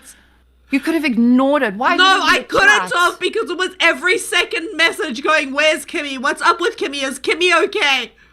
I couldn't handle it because I was worried about you. Okay. I will go. I have not been on. So I assume either the live stream would have fixed all issues. I was so wrong. Yeah, it did not seem that way.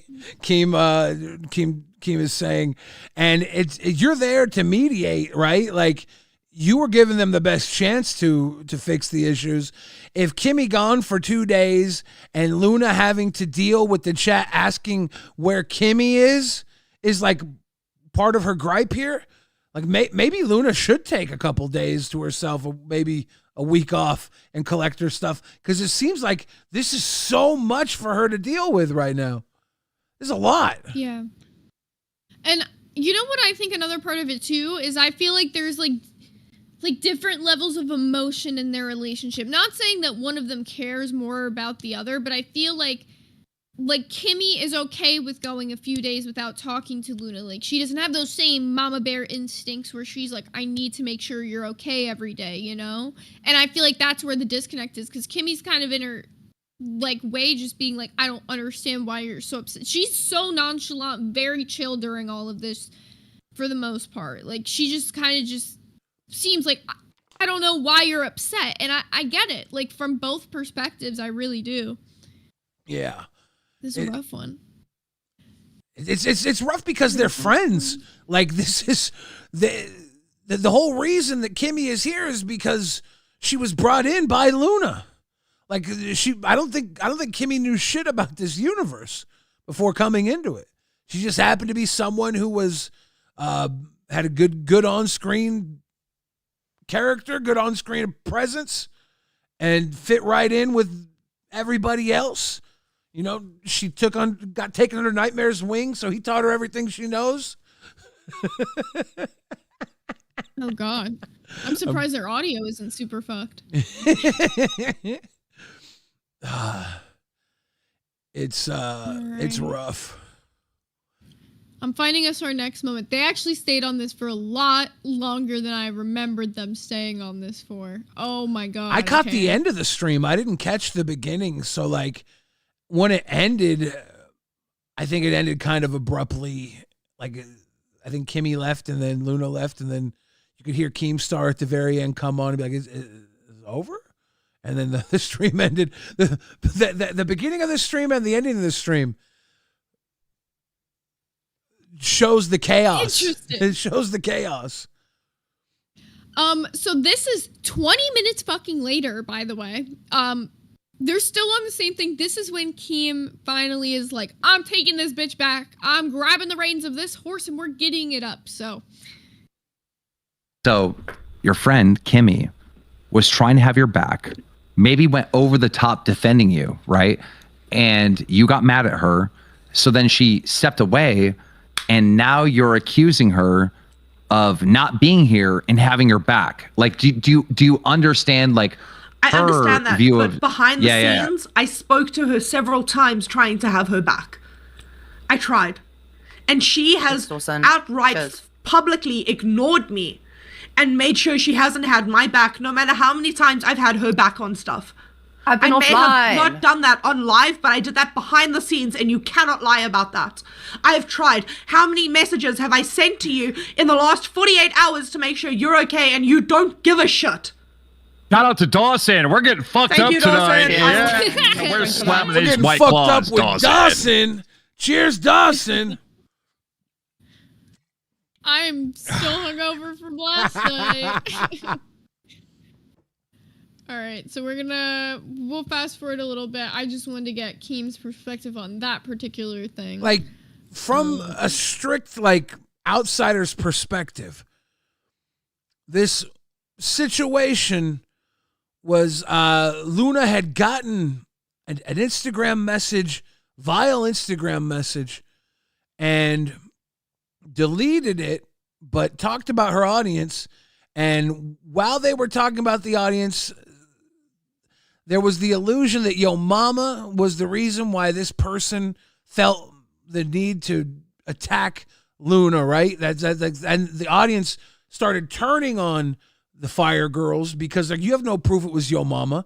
And the message that was sent got deleted, so they couldn't even see the message. And then in the massive backlash from the audience, this audience that is like saying, you attacked Yo Mama with no reason. Someone apparently was defending the person who sent the Instagram message itself. And Kimmy said, oh, if you think that way, then maybe you should go sign up for a registry list. Maybe you're kind of a sicko. She said something like that to some random person in the chat. And then Luna felt like she had to disavow or she did disavow it. She disavowed it, but she felt like the chat was blaming her still about what Kimmy said. And then so it moved from chat being mad at Luna for alluding to Yo Mama being the responsible party for pushing everybody over or not Maui like, says Luna alluded, directly blamed she Yo ended Mama. up directly saying it. Yeah, she said it like later on. And so now when Kimmy says this to a random person, it's now Kimmy is the bad guy. Booster Gold, you're live on LolcowRewind. Oh crap! I didn't mean to come in here. I thought I was watching a stream. I apologize. Too bad, perv. You're here now, sicko. You should go up on the sex offender registry, maybe. How you doing? You're like the LC story, and you're perfect for this type of shit. Now, have you been following the Lolcow Fire fight? I sincerely yes, but I sincerely did not know I was doing it. I didn't. I was like, oh, I was gonna watch the stream, and I clicked the button by accident. This is Rewind. Yes, this I've been is the watching Collins this. show. And, Don't ever feel bad. Well, now you're here. All right. Now you're here. I gotta ask: do you have a dog in this fight between Kimmy and Luna? Who are you identifying with in this friendly fire? Kimmy? Now, why? Because what's going on with her is the exact same thing that happened to me with Glammy Lammy. That's the reason she and I had a falling out. When I had a crash out and I had a mental crisis, I legitimately unfriended everybody from the LCU. I turned off my friend requests. I turned off everything. And I left for a day or so. I came back, and what did I get? Glammy Lammy in my DMs, yelling at me for unfriending her, not friending her back, having friended Zay back, talking to other people. And I was like, listen, I had a crash out. I was legitimately feeling like I was going to have to check into a mental hospital. I'm sorry. I didn't refriend you because I'd already done this in the past, and I didn't want to bother you with stupid bullcrap like that. She said, okay, I understand. I apologize. I'm sorry. I hope you feel better. I don't want to wish any ill upon. Cut to the next day, she's on her stream, basically cussing me out and chewing me out, lying, saying that she only apologized because she had felt that the moment she just wanted the fight to be over with and be done with, only to turn around and attack me. So therefore, I'm like, I'm on Kimmy's side here. I get it. So she wanted to be if she wanted to be left alone, if she wasn't answering the phone to anybody, then why is Luna so mad right now? So you think But Luna? do you not think that the 9 years of IRL friendship plays a factor into it? I could see where it could play a factor. I honestly can. And I'm gonna say this right now. Watching that fight happen, when Kimmy said call my phone right now, I bet you the point she was trying to make was if you called her phone right now, it would have been turned off, and Luna would have immediately been sent the voicemail like she had before, while Kimmy had her hands in the air, but like, look, I'm not doing anything. My phone's turned off. I bet you that's why Kimmy was saying, call my phone right now. That's where I think that was going. But no, they had to spiral into this entire thing that happened where, quite frankly, watching it happen, I don't know what her ex told her in any sort of manner, but if I find out it wasn't anything serious and it was just her and her fifis, then I might take Luna's side. But at the moment, we don't know what's going on. So I have to say, honestly, I have to take Kimmy's side on this. I don't know what happened. I don't know what she was told. The guy might look. What would Kimmy have to have done for you to take Luna's side on this? It would have to be like Kimmy got a DM from her ex-boyfriend saying like, hey, and her freaking out going, oh my God, why is he DMing me? But like hypothetically, and I'm not saying this is what happened. Let's say the dude contacted her and was like, hey, just so you know, I found out I've been diagnosed with HIV. I've been called to contact all my former partners. Or what if her ex-boyfriend had like sent from 10 years ago, sent a video of her new house or something to her, and she's like, I'm freaking out right now. To keep everybody safe, I'm not going to tell nobody, not even my best friend, that this dude that I knew 10 years ago I haven't talked to suddenly just DM me a picture of my house. You know, that could be what's going on. But who knows what's going on with this ex-boyfriend? Neither of these situations are real. Hypothetical. These are just situations. Hypothetical. That you would understand her disappearing for. Yeah. Because there's no HIV. There's no ancient boyfriend stalking her. We don't have that. Yes. I'm saying we don't know. It could be a multitude of reasons why she suddenly went off the radar, even to her friend of 10 years. And do you think do you think she owes her friend of 10 years an explanation when she's in the moment of being down and out? Down and out, no. But I think she should at least, now that this has all come out, I think she should DM her privately and be like, listen, asshole, this is what's going on. If it's something sincerely serious. Because I got to be real with you. If I have a friend for 9 years and I disappear for 2 days, when I come back, I don't need to hear how hard it was for you that I was gone. Like, I was gone for 2 days. What do you think the fuck I was doing with my own life? Exactly. I was living my life. I'm sorry I left you hanging. I'm sorry. But don't you want to know why I've been gone for 2 days? I don't need you. I don't need you jumping my shit right now. And if you are jumping my shit, I'm gonna question the entire 9 years. Or you could be like, listen, we've been friends for 9 years, so you should know by now. If I've vanished for 2 days and I haven't told you shit, you should maybe shut the fuck up and stay out of it for a little while until I figure things out, and then I'll tell you what's going on. Just, I would think so. Process it and and let's work. After 2 days, just be happy I'm back. After 2 days, that's what I would expect. It's like, oh my God, I'm glad you're okay. How you doing? Yeah.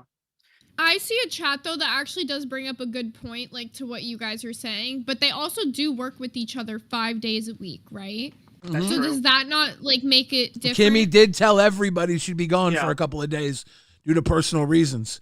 So at that point, no. If she said on air, I got some personal shit going on, I have to be gone for a couple of days, then yeah. Well, she didn't say on air, shit. but she said it. She said it. Just wrote it in host. She said it in host chat, so we all knew that, and everybody else knew that. And if you want to make the choice of building this narrative in your own mind that your friend who's gone for 2 days is gone because of you, I probably, when they came back, I'd be like, well, hey, are you doing okay? Can we work through things? Like, do we have a problem? I would ask, do we have a problem? I wouldn't just be all up in my shit. But then people are saying that Luna is in her hormone stage of post-pregnancy. And at that case, that could be a possibility. Does Luna then have to apologize for being hormonal to somebody and not thinking rationally? Yes. I don't know. I don't know where this goes. Yes. No matter what, look, you can not be in the. I have mental problems of my own.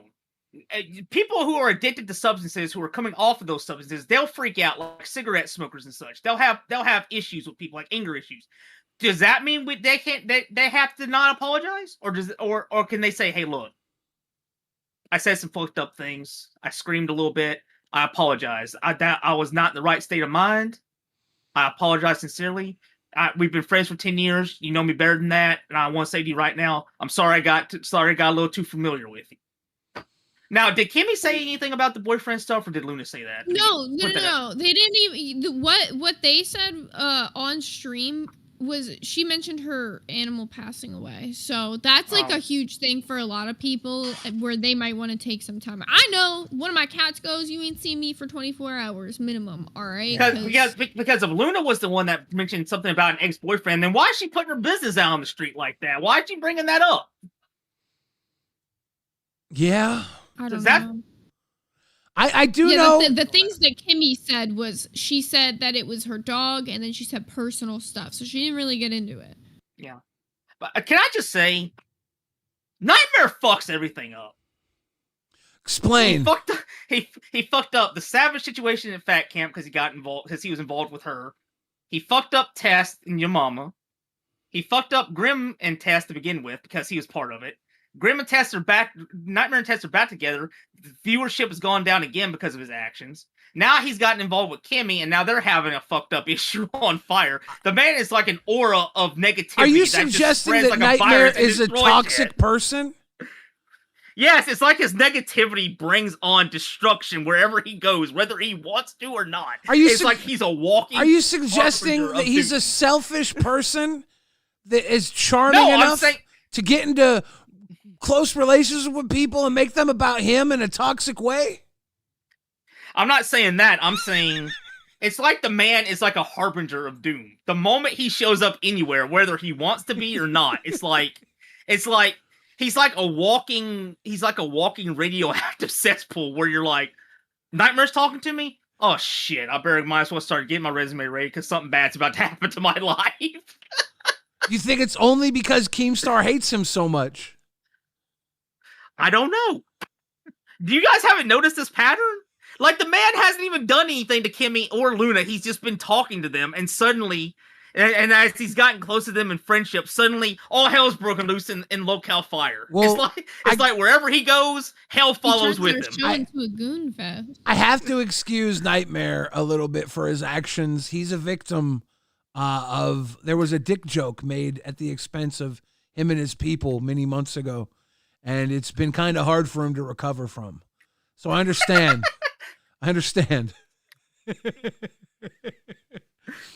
It's funny that you connect this to Nightmare. What if Nightmare is just a magnet to people who are broken and he's there for them? Maybe that's what it is. Maybe he sees his own kind and he walks up to them just in the moment before they explode. Like I said, like radioactivity. He can detect the in the air, like a sense of meltdown, like gigantic proportions coming, like Godzilla filling other Titans and he just starts walking his way across the world to another Titan. Booster, and then destruction follows. Booster's theory, Zay, is that Nightmare is trouble. Have you experienced any troubled history with Nightmare? It's a curse. It's a curse. Oh, I could only imagine, Billy, if I had. Maybe he's cooking. That's what it is. The Nightmare curse. You become associated with Nightmare. It's like the 27 Club in music. The 27 Club. You know what the 27 Club is, Zay? The Whitelighters? No, in music, there's a literally a curse called the 20. Yeah, where the moment you turn 27, something bad happens. At the moment, Kurt many Cobain, celebrities have died Amy at the age of 27. Yeah, Jimi Hendrix. Yeah, it's rough. It's rough out here. But that's an interesting theory. I think that Nightmare. Yeah. I think Nightmare is just very connected to the community. He came up through the community. He's got a lot of. He jumps up on streams all the time and inserts himself into dramas as well. I think he's just a lightning rod for situations, and he's always going to be around them. That's what I mean. He's like a lightning rod. Like whenever he goes, expect to watch the meltdown happen within the people that he's associating with, and within a week span time period. Like something bad's going to happen. Hugh Jazz says that Kimmy's actually into Nightmare and that you wouldn't understand what that's like. I don't care. Good for him and her. I'm just saying wherever he goes, it seems like hell breaks loose. That's all I mean by that. It is an interesting theory. Can you name any moments where Nightmare didn't end in hell? Like where he just had W's in the chat? The CD-ROM stuff, mainly because he investigated all that stuff. He went in. He did he not just Starman. piggyback on the investigation that Gaff Garian and the nerds did? That's true. He did, but he also, to his credit, he found out where that Starman dude was at in Roblox, and he managed to make like an account and actually what good did that do? This guy. But what did he find from doing that we already didn't show? That's fair enough. I'm just saying that's the one thing I can give him credit for, that he did that and he didn't end up in some cesspool where he gave Starman or CD-ROM a win. That's the only thing. That's fair. That's fair. W's, because I know you follow this shit and you definitely have a lot of opinions on everything. So yeah, that's my opinion. That's my opinion. If it comes out that Kimmy simply got a text message from her ex saying like, "Hey, I hope you've been doing well," and she had a freak out for 2 days, then yeah, I'm gonna be like, what the fuck? Why'd you leave for 2 days over that? But if it turns out Kimmy legitimately has like a serious issue going on, then I'm gonna be like, don't you feel like shit now, Luna? Now, don't you feel like shit? Let's put this on the totally different side. What if Kimmy did feel like Luna was maybe spiraling and dumping on her, and she wanted to take some time away for a couple of days because she didn't like being there with Luna? Whose fault is that then? Is that Kimmy's fault or Luna's fault? Or do we just accept the fact that somebody walked away? It's a joint problem. It's a joint problem. Because Kimmy was the one who, yes, she was defending her friend, did call that person a PDF or the PF defender when she told him to register on the list. That's on her. She shouldn't have said that. That was a little too far. But fuck that guy. Who cares? Because what that guy said, fuck him. Like Keem said, fuck him. I feel like I would say something like that to somebody in the chat. Yeah. I would tell somebody to register on a list. Yeah. I think that's kind of funny. I don't think that's a false accusation. I think it's just kind of funny. Yes. But to be fair, she did say it. So that's on her for the hate she was getting off of that.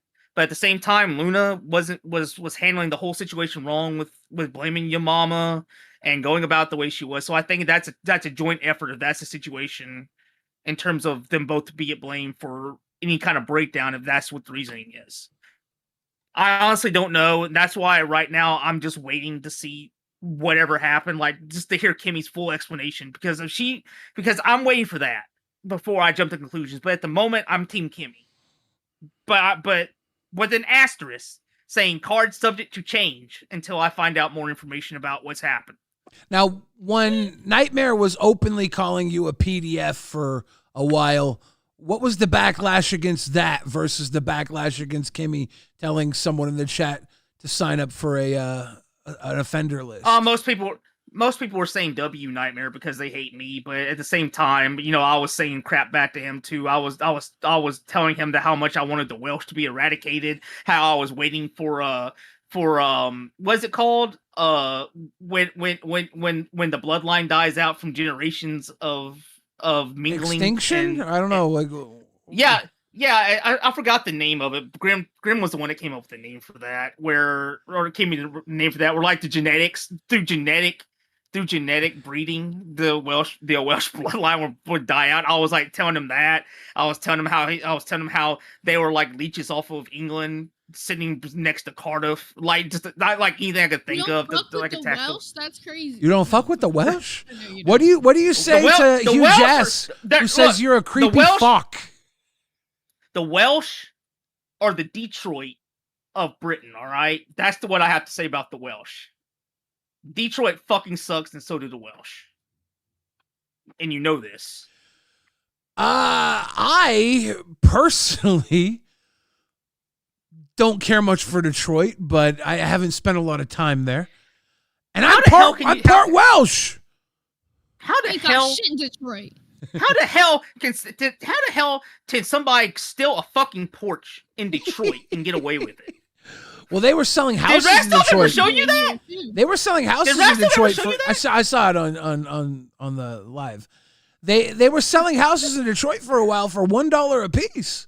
Like that's how fucking gone Detroit was.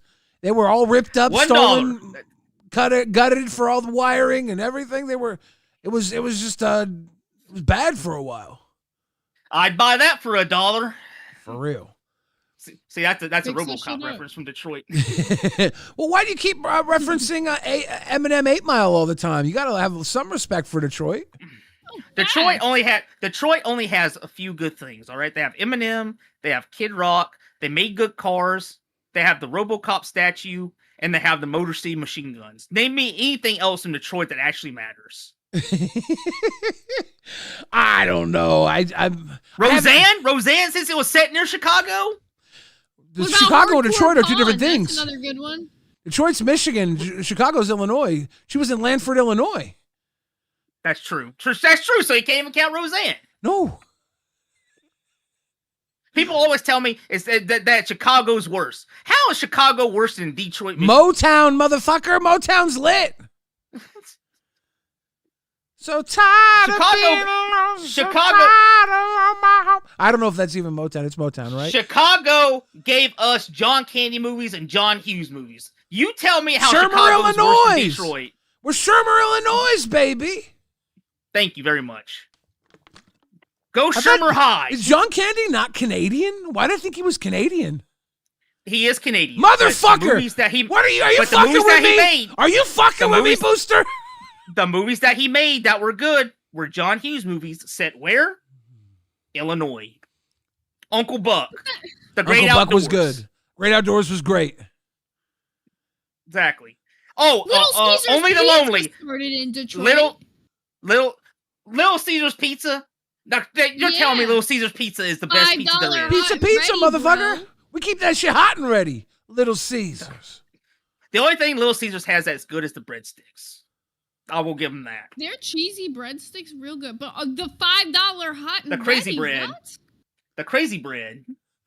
Booster, again. Dry ass crazy bread. Hugh Jass says you can always tell people who have zero traveling in their lives.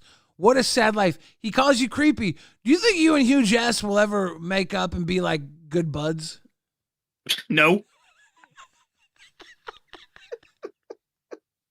Me and Hugh Jass are buddies. Me and Hugh Jass are buddies. You know, I think Hugh Jass doesn't understand the amount of hate I have for people in the world. I am 50 Cent's level of hate when it comes to... Actually, I take that back. I'm not. I wish I could be the level of hatred that 50 Cent is. I really do wish. Do you know some people theorize that 50 Cent's hate goes so bad that he literally time traveled himself back in time with a camcorder to be able to film that footage of Biggie on the street before he got shot? That's how much people were like, this man hates P. Diddy. I don't think No, I don't there's think no way. I don't think 50 hates P. Diddy. I think 50 has known P. Diddy for so long, but Diddy's been protected by the industry. And now that Diddy's not protected anymore, 50's just like, let me sprinkle you with some of the truth. Do you know why he ended up hating P. Diddy to begin with? Well, I probably because he knew how P. Diddy worked in New York. Because P. Diddy asked him to go shopping one time. And when he did, 50 Cent was like, what? Yeah, 50 wanted to take him out buying some clothes. You want buy you some he was like, something ain't right with you, man. And after that, he just started watching P. Diddy and was like, yeah, fuck this guy. But 50 came up through the streets of New York, and he knew a lot of the same guys that Diddy knew, and he knew Diddy was making all these moves. Mm-hmm. Sir Joseph Pesci dropped a gifted thank you, Pesci, my guy. I'm gonna let you go with this. I just got done watching that fucking Diddy documentary, by the way, and that like dance he does right after killing Big. Crazy. Let me tell you. The amount of hate 50 has, the rumor is he only did ABC interviews to promote that documentary because ABC is one of the only stations that is allowed to be shown in prison, meaning that no matter what happened, if Diddy was by the TV, he'd have to see 50 Cent smiling on TV saying that he had a documentary about him coming out. Can you imagine how petty you have to be to only do interviews with a certain news station because that's the only one of the only news stations that's allowed to be shown in prison? That's not petty. That's tactics. Isn't that what politicians do too? That's a hood move. He knows what's going on in the prison, so he does it so everybody in the prison can be like, "Oh, Diddy, you see 50 fucking punk too. 50 was on your shit." And so PD had to be in prison. Whenever it was break time, they turn on the TV and he'd see 50 Cent. Yeah, man. So that PD documentary is gonna be coming out soon. I hope you guys watch it. Just that smile on his face, and PD have to just sit there just. I don't think he's petty at all. I think 50 just knows his shit, backs it up. Like he was barred from the industry before Eminem and Dre signed him. Mm-hmm. Everybody was because of the shit he did with Ja Rule and everything. That was some funny shit. If you don't know what he did to Ja Rule called him out. And so to get back at this man, he spent like years just trolling the fuck out of him. Ja Rule even went to prison to try and look tough against him. And when he got out, he had a comeback tour. And then his very first day, tickets sold out instantly. And Ja Rule was like, I'm back! Then when he got to the stadium, guess what he found out? The entire front row section had been bought out by 50 Cent. And 50 Cent went on YouTube, online and said, I bought all that shit with a Groupon. So Ja Rule had to sit there and sing to an entire empty front row just because 50 Cent bought all the tickets and made him have to sing to empty seats. That's fucking hilarious. That is some crazy fucking levels of pettiness that artists need to start bringing back, all right? If we're not out here buying out the whole front row of the enemy, that's what fucking made it better was the fact that people went, did 50 Cent really do this? And then he went online and went, yeah, and I bought it with a Groupon too. Had to add on. He don't give a fuck. He don't give a fuck. 50's funny as shit. I got that shit on discount. He also went to Floyd Mayweather and told him he'd pay him $100,000 if he read successfully one page of Harry Potter. And after he didn't take him up on it, he made a video saying, "Listen, I know Harry Potter's too bad for you, so I'm gonna cut the deal for you. I'll make it $100,000 if you read me Cat in the Hat." Sir Joseph Pesci wants to know if you believe in Joe Hendry. Of course I do. Did you not see Saturday Night's Main Event? They said his name and he appeared in the ring. Oh, really? I haven't watched. Cena had his last match tonight, huh? Stupid ass booking. That's all I'll say. Damn, I haven't watched it yet, so I'll look into it. I'll see what's up. Don't spoil it. Don't spoil it. I wasn't as sad as I thought I'd be. We thought you were going to cry? I thought the entrance was going to be really sad because I thought it was going to be John Cena coming out, looking at the crowd like he normally does, but it was going to be him looking for a long time. Then him looking at the camera and being like, you got one more time in you, Stu? let's do it, and then do the salute, and run to the ring. That's not at all what happened. It's not what happened. Well, you know what I'm talking about too. How he? I know what Look you're at him, Stu. Look at him, Stu. You see that? Booster, are you a big John you? Cena fan?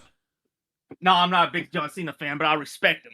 I used to be a huge John Cena fan back when I was like a teenager, back during the basic Thugonomic days. But then like most people, I got sick of his bullshit booking with him, where he was basically Superman. But as a grown up, I'm like, fair enough. I appreciate what you've done for the business. I'm gonna miss you. I go and watch all his movies. I think he's a great actor, funny guy. I hope he comes back for Fast 11 or whatever it's gonna be called. Oh, that would be fun. Yeah. Interesting. I didn't think about that. He's technically Dom Toretto's brother, Vin Diesel's brother. Family. Let me tell you why he's a better actor than The Rock. The Rock made some comedy movies in the past. Yes. He made some movies where he made himself look like a fool. He was a clown. Somewhere along the line, he became somewhat of a bitch. And now every movie he makes, he has it in his contract that he can't lose any kind of fight unless it's against like a superpowered person. This man dead wanted the entire DC universe to be centered around him, where he was going to be the big bad guy and have to have the entire Justice League fight his Black Adam, his character, in one movie, and have to have all of them combined to beat him. John Cena don't give a fuck. He'll play whatever role he feels like playing, whether he's playing an idiot, whether he's playing a strong guy, whether he's playing an absolute buffoon. It don't matter. Like the movie Jackpot that he made with Aquafina. That movie is a prime example of why John Cena is a better actor and a better person than The Rock will ever be. I haven't seen that one yet. I got to see it. It's actually a really good movie. It's kind of like The Running Man. It's pretty funny. He plays kind of a Jacob Toretto role in terms of how he was in Fast 10, like very aloof, very moronic, but also an ass kicker. But it's fun. It's fun to watch. How do you like the Fast and the Furious movies? They should have ended at Fast 6. I disagree. I think that shit got so weird. I think it started to get good at Fast 6. Space and cars started flying. I got so confused. I love that. Let me explain why I think it should have ended at Fast 6. Fast 6 had the greatest ending montage for the start of the movie ever. Start of the entire series. For the whole series, I mean. If you remember the montage, the montage opening for Fast 6 it showed the very first movie where they were all young, and you heard Dom say, "Let's go for a ride." The famous line everybody remembers. Yeah. Then it does the whole montage from every movie as they all got older and grew up and became where they are now. And where did the movie end? Movie ended where it began, right at that same fucking house, at that little lunch table with them doing blessings and having a nice little meal. Perfect ending to an entire franchise. But then what happens? That's probably where they were planning on ending it. And then what happens? They have fucking Jason Statham pop out of nowhere and kill Han in Tokyo, and then the movie just ends on a cliffhanger. And you're like, so good. It's so good. No, what's the point? That's when the movies start to get so fucking good. That we got them in outer space, contemplating if they live in a simulation. This is the dopest superhero movie because the superpower is family. As long as Vin Diesel has got family, he can do anything, even go to outer space. Can you imagine the next movie starts with that explosion on the dam and you see him survive it because family? Like he just stands there and the explosion happens and then you see just some burn mark on his shoulder and he just stands up and is like... He's going to. He's like, family. You know what my prediction is for this movie when it comes back? What? Tyrese turns on him. That's actually a good theory. Actually, I will tell you this. If you watch that scene where the plane gets blown up, People found this, by the way. I didn't find this. And when I saw this, I was like, how the hell did anyone even notice this? You can see, if you look like pixel perfect, you can see people jumping out of the plane before the rocket hits it. Out the back door. Yep. And I'm like, how did people notice this? That's literally like 3 pixels on a screen that happened in like 2 seconds. And I'm like, how? Did people zoom in on this freaking They thing and zoomed. watch this in They slow motion? paused. They For- zoomed. Movies aren't just Because movies I was anymore. like, I was like, I don't see shit, and also I was like, hold on. Holy shit! How do people see that? There's literally like 4 or 5 parachutes jumping out the damn thing. Tyrese gonna kill Ludacris in this movie. Bet. And then he's gonna be the bad guy, and it's gonna be Tyrese, Jason Momoa, and motherfucking big blonde dude from Reacher. What's his name? Oh yeah, Alan Rickson. Alan Rickson. He's the best. I love that guy. Yeah, I already know how the movie's going to end because Vin Diesel pretty much spoiled the movie. The movie's going to end because it's supposed to be a 3-part movie, right? Yeah. Fast. The movie's going to end with Brian at the very end of the movie. Like they're going to see Brian just like looking at him smiling, and the movie's going to cut the credits because Paul Walker's brother is actually signed up for the film. Yeah. And Vin Diesel said. And it said recently that when they're making the newest one, he said that he had 2 conditions to make the next movie.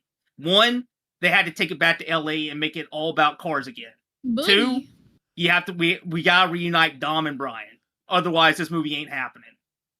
And they said they agreed to that, and so therefore, Fast 10 Part 2 is coming out. It's gonna be made. So that's probably what the movie's gonna end on. It's gonna end on Paul Walker turning around, and you see Paul Walker's face, and you're like, and the movie's just going to cut the credits. No, he's going to be in the actual movie. He's going to come back and save Vin Diesel when Tyrese turns on him, kills Ludacris, and it's Tyrese, and it's Reacher, and it's Jason Momoa. Alan Rickson, Jason Momoa, and Tyrese as the bad guys, and it's all because Tyrese turns on family. They got to do it, though. When they ask Tyrese why he did, he's got to go, I done told you before, cuz. I'm hungry. It's gonna be about the money. Darth Omega says he's gonna say. Darth Omega says the next Fast and the Furious going to find out Dom has been in a coma the whole time and he imagined all this shit. It'd be good. I'll watch that. Boogie. The Repo Man ending. The Repo Man ending where he's what in a coma. What the fuck is happening in here? Fast and the Furious, Boogie. They're talking about Fast and Furious. Shit, I am fast as hell, boy. I'm fast as fuck. Fast as fuck, boy. Boogie, are you high right now? Are you on mushrooms? No, dude. Okay, here's what happened. I went to Silver Dollar City, and it got down to 26 degrees outside. Thank you, Booster. Booster, why is he leaving? He's say. afraid of you. It was 26 degrees. Look at this. Do you see? Oh, let me show you something, Billy. I bet you recognize exactly where I'm at because you. Where am I at? The McDonald's? Yeah, I've been in this line. I've been in this line for, I shit you not, 45 minutes, dude. I left Silver Dollar City at 9 o'clock. It's now 10:30, dude. Damn. And I asked the girl at the window, I said, what the fuck happened? She goes, well, he got a new guy. He don't know what he's doing. Motherfucker, fire him.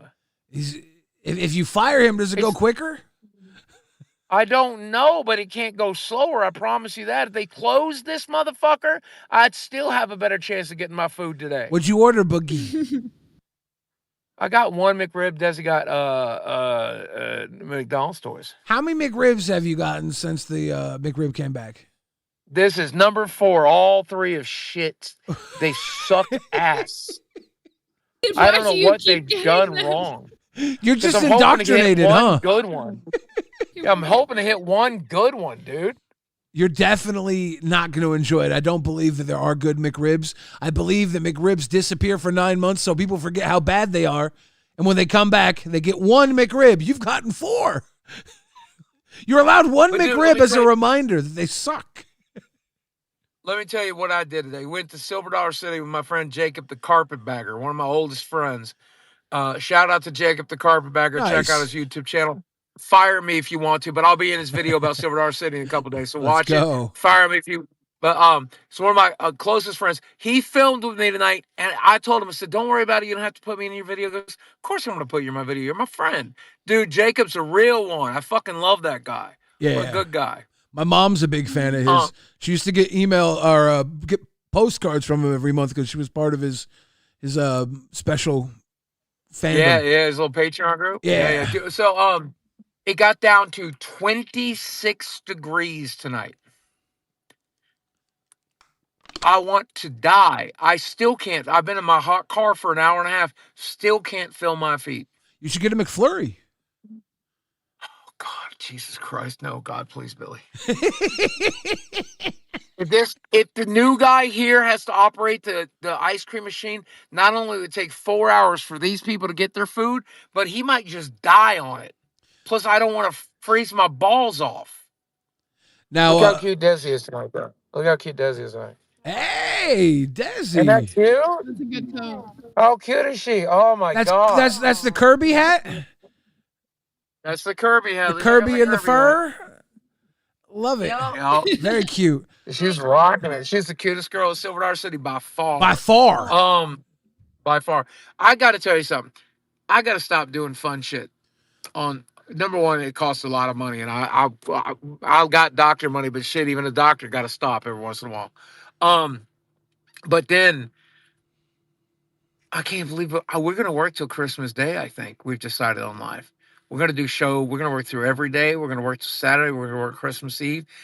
This train don't fucking stop, son. This train don't stop. So, glad to see you guys working on the weekend. I saw this morning. Did you guys cover what happened on Fire? Yeah. Yeah, we were in the middle of that when Booster came up. That shit was crazy. Whose side are you on? Well, I don't really have a horse in the race yet, so I'm going to have to wait till I get deeper into it. My complaint is one of the reasons I came up here.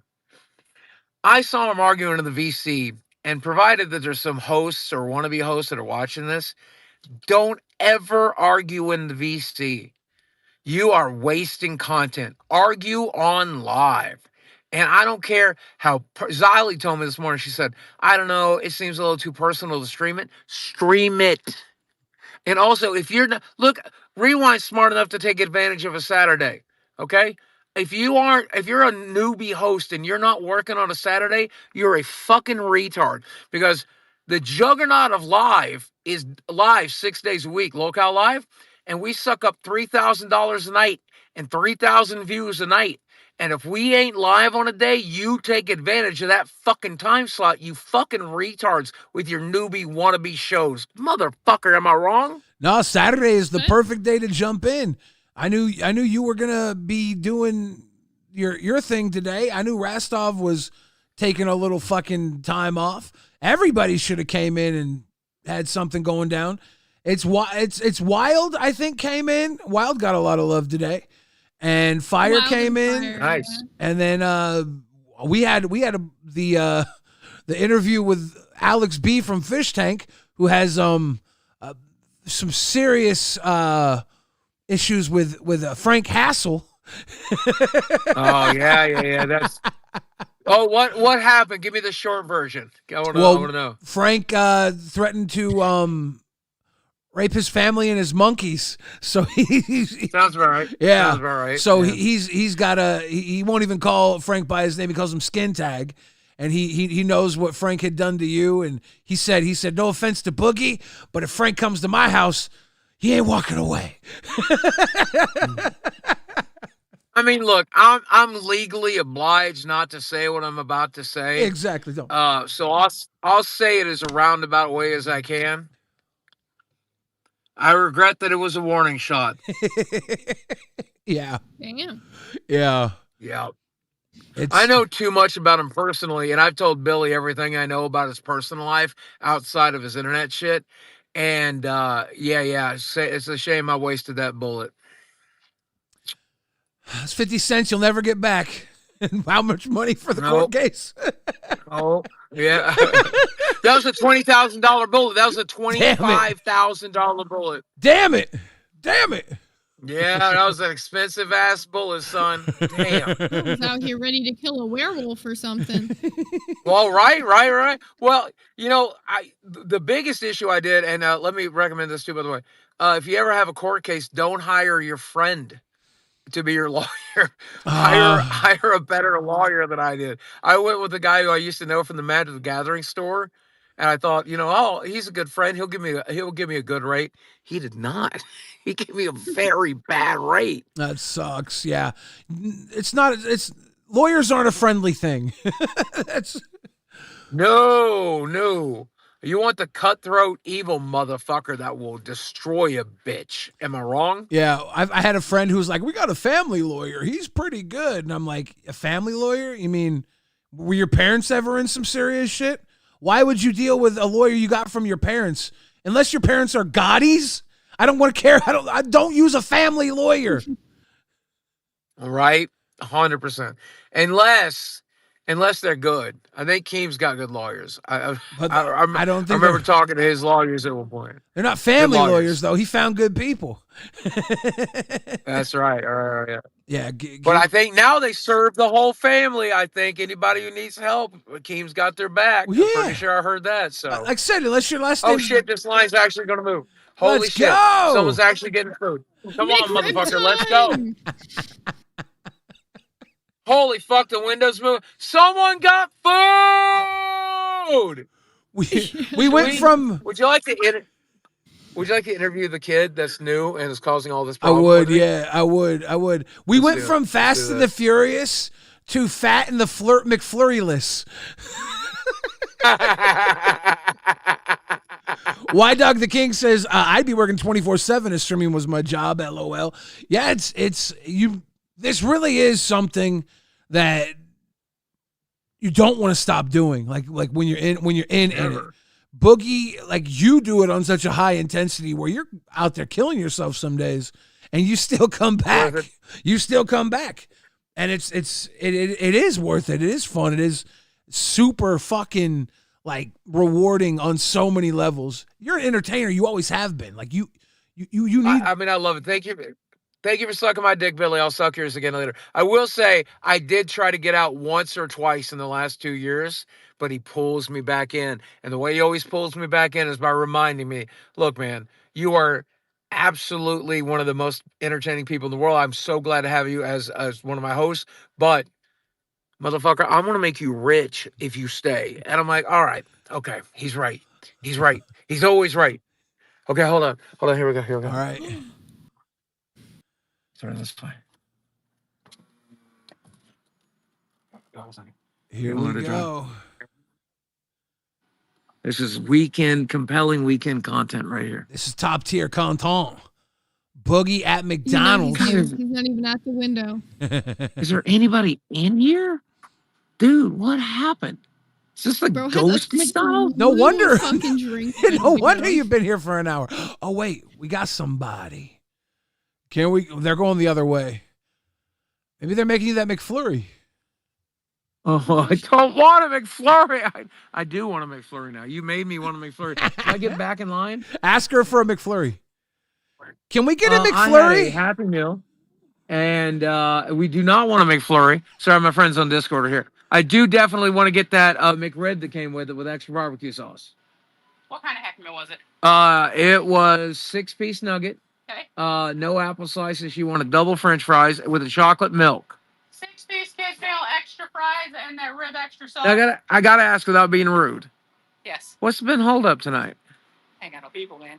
Really? Me and him are doing everything up here, front counter, drive-through. He's taking You orders. want to come into work? I don't mind. I'll crawl right through the window. God bless you.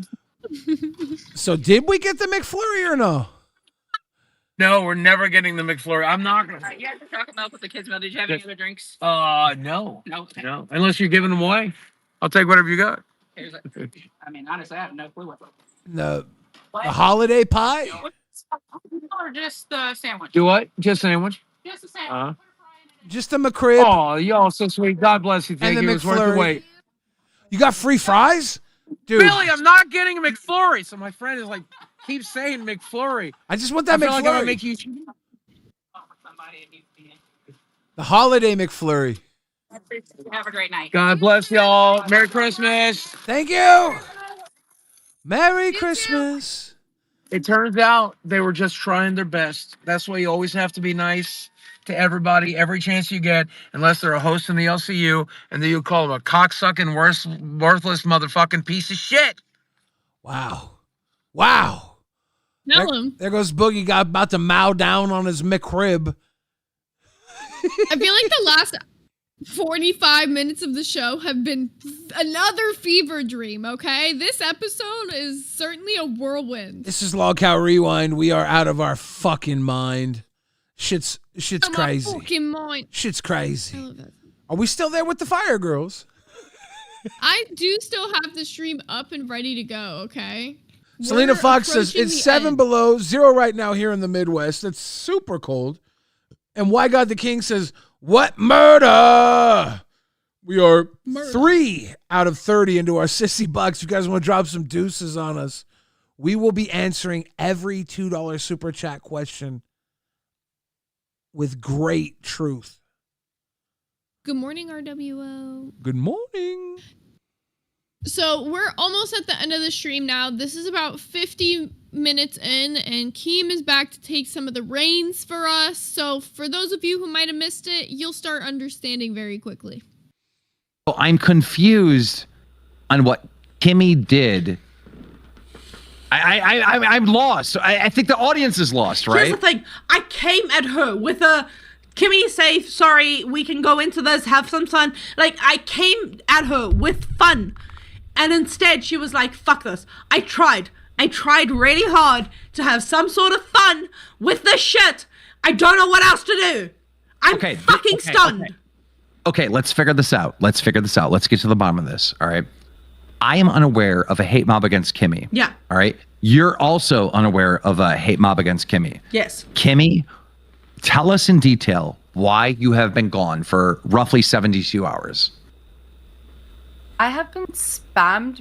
I don't even want to bring up the names, but I have been spammed by people about a couple of different things over a couple of different topics. We can go through each one if we want to. I'm very, very happy to do so. I guarantee one of them is Nightmare, but go ahead. Nope. Actually, wait, John, they did that fucking test thing where they, for every 10 donors, they were going to freaking do a love note or something. Okay. Anyways, moving on. Okay. She seems like she's really into him, huh?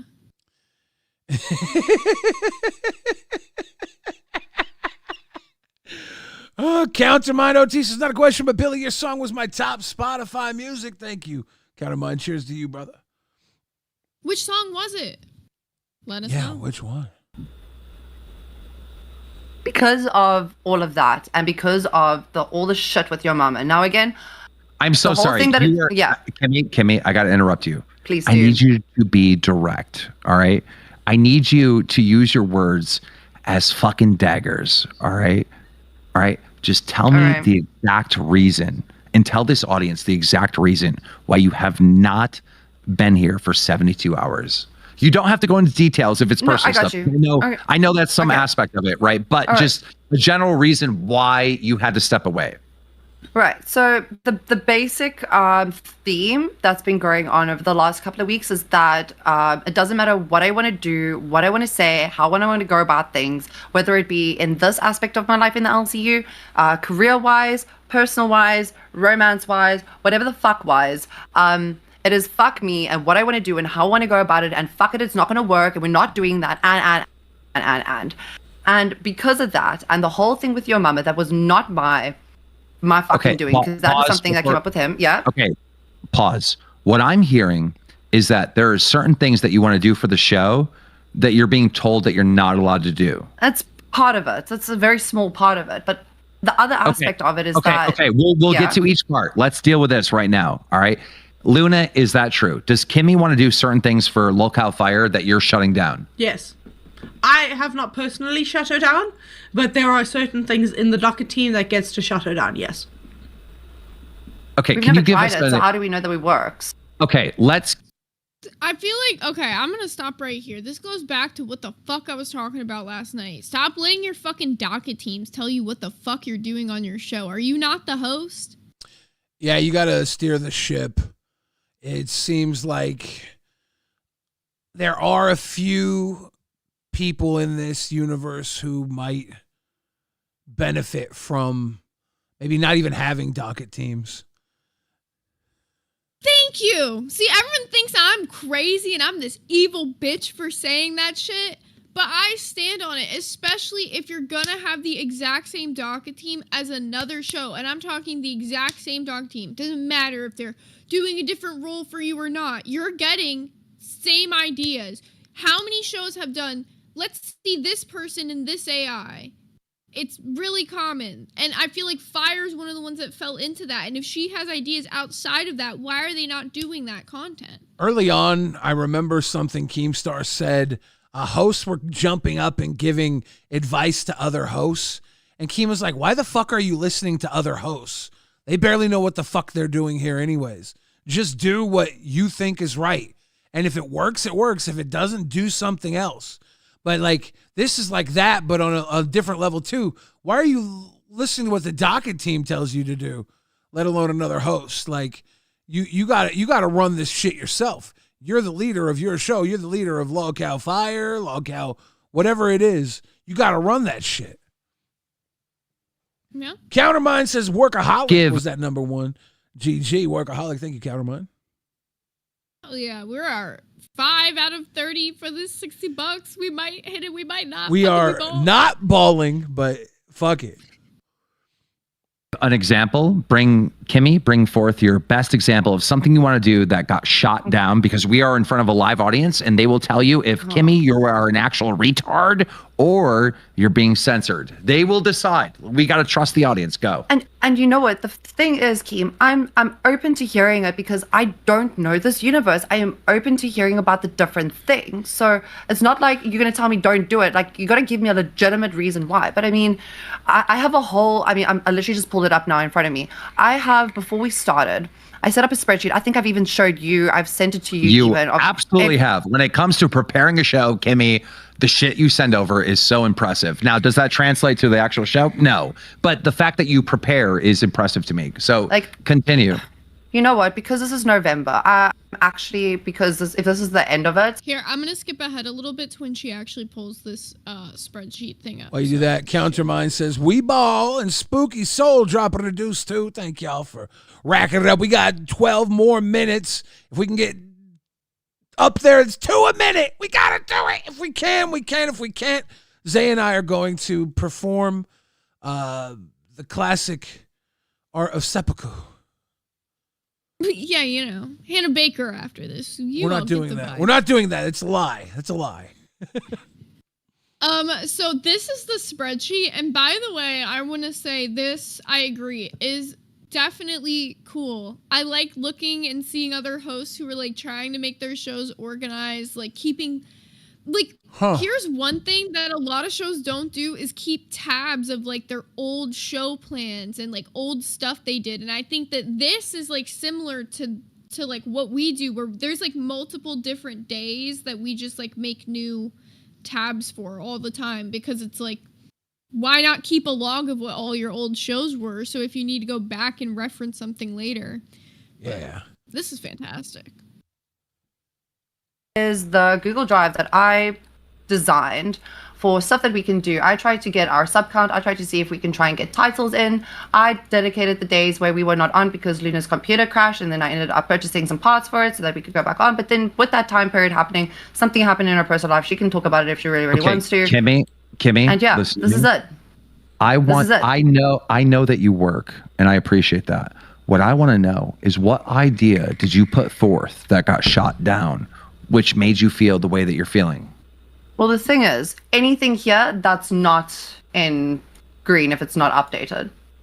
Because anything that is here in red, like it is up here, we did not cover, we have not done. It could have been pushed over to the next day. You've seen our notes. There it is, all in its entirety. Here's December, not updated either. She's got access to this too.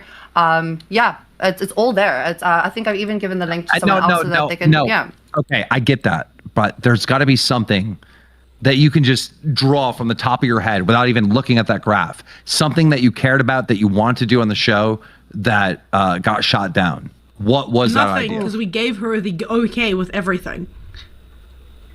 Then why did we not get round to it? Why did we not gave you the okay for everything. There was no thing in specific that we turned around and said, no, we gave you the okay for everything. So show it. We gave you the okay for everything. Okay. Well, if Luna's saying she gave the okay for everything, this is looking a little crazy because there's a lot of shit in red there. And if like these are all ideas you want to do for the show, who the fuck is telling you can't do them? Unless it's you and Luna sitting down and having a conversation and you and Luna together decide not to do them. Fuck it.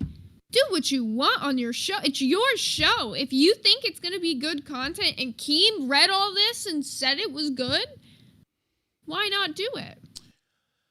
Yeah, we had was it Buff and Lacey just had that big blow up because Buff wanted to do something. Lacey said do it the next day. Buff recorded the conversation so he could go on Chubby and say this is what I have to deal with. And it's just like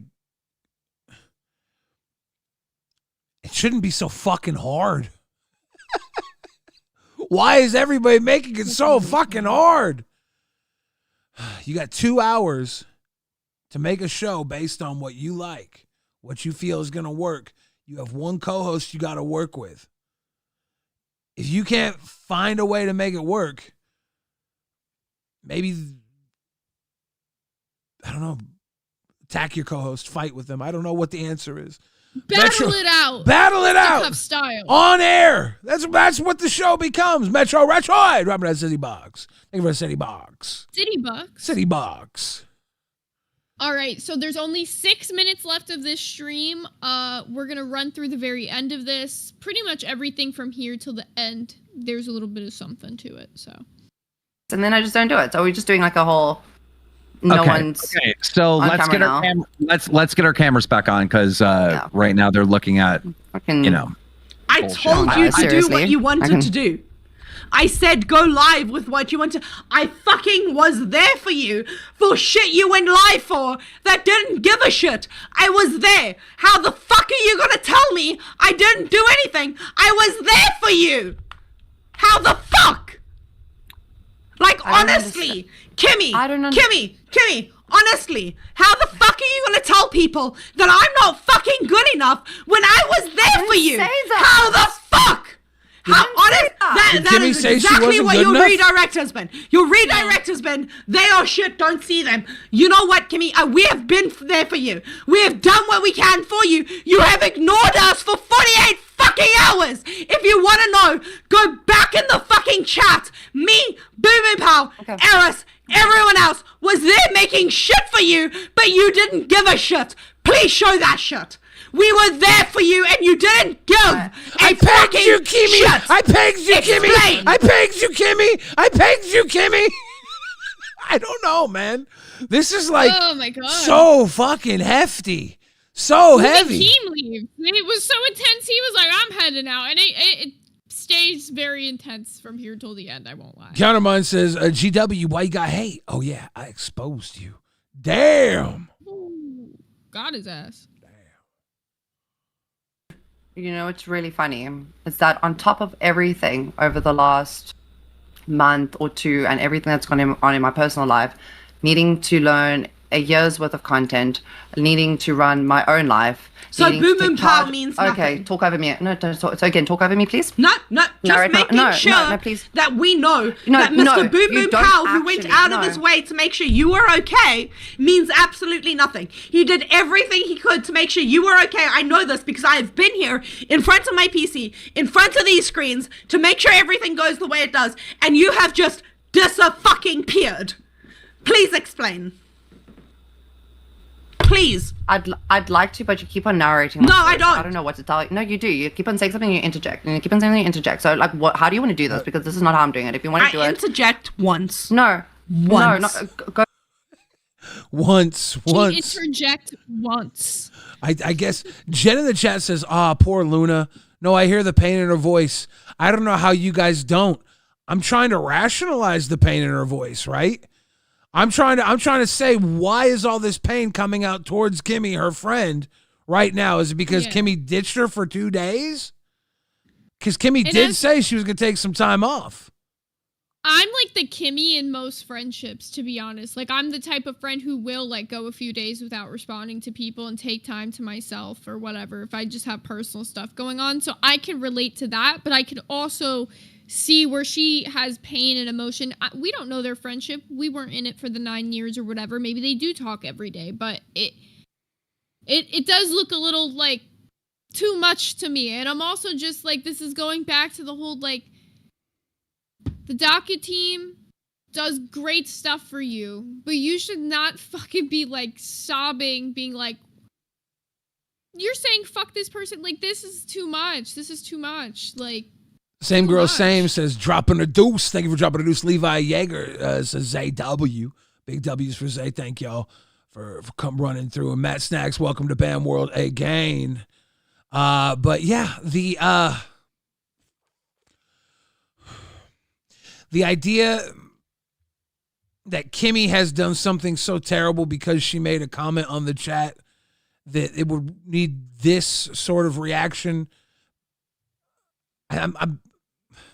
It just sucks because you could tell that Luna is like in her shit right now, but I can't tell exactly why. We knew Kimmy had to leave because she was in her shit. She had personal shit she had to attend to. We don't know what it is. Does even Luna deserve to know everything? The way she's acting right now, I would say absolutely fucking not. I wouldn't share anything with someone who was coming at me like this over some fucking on the internet. You know, I would be like, look, I can't talk to you. You're not rationally responding. I'm not going to talk to somebody who is this deep in their feelings unless Kimmy is like this mastermind manipulator that is in the background stoking the coals, sending Luna on some crazy fucking train. But I need to see that. I need Luna to tell me why she feels this way, you know? yeah. Okay, well, let's run through the end of this shit here, because Kimmy's about to leave the stream here in a second, and we'll probably call it like right around there, because then it's just kind of like, you know.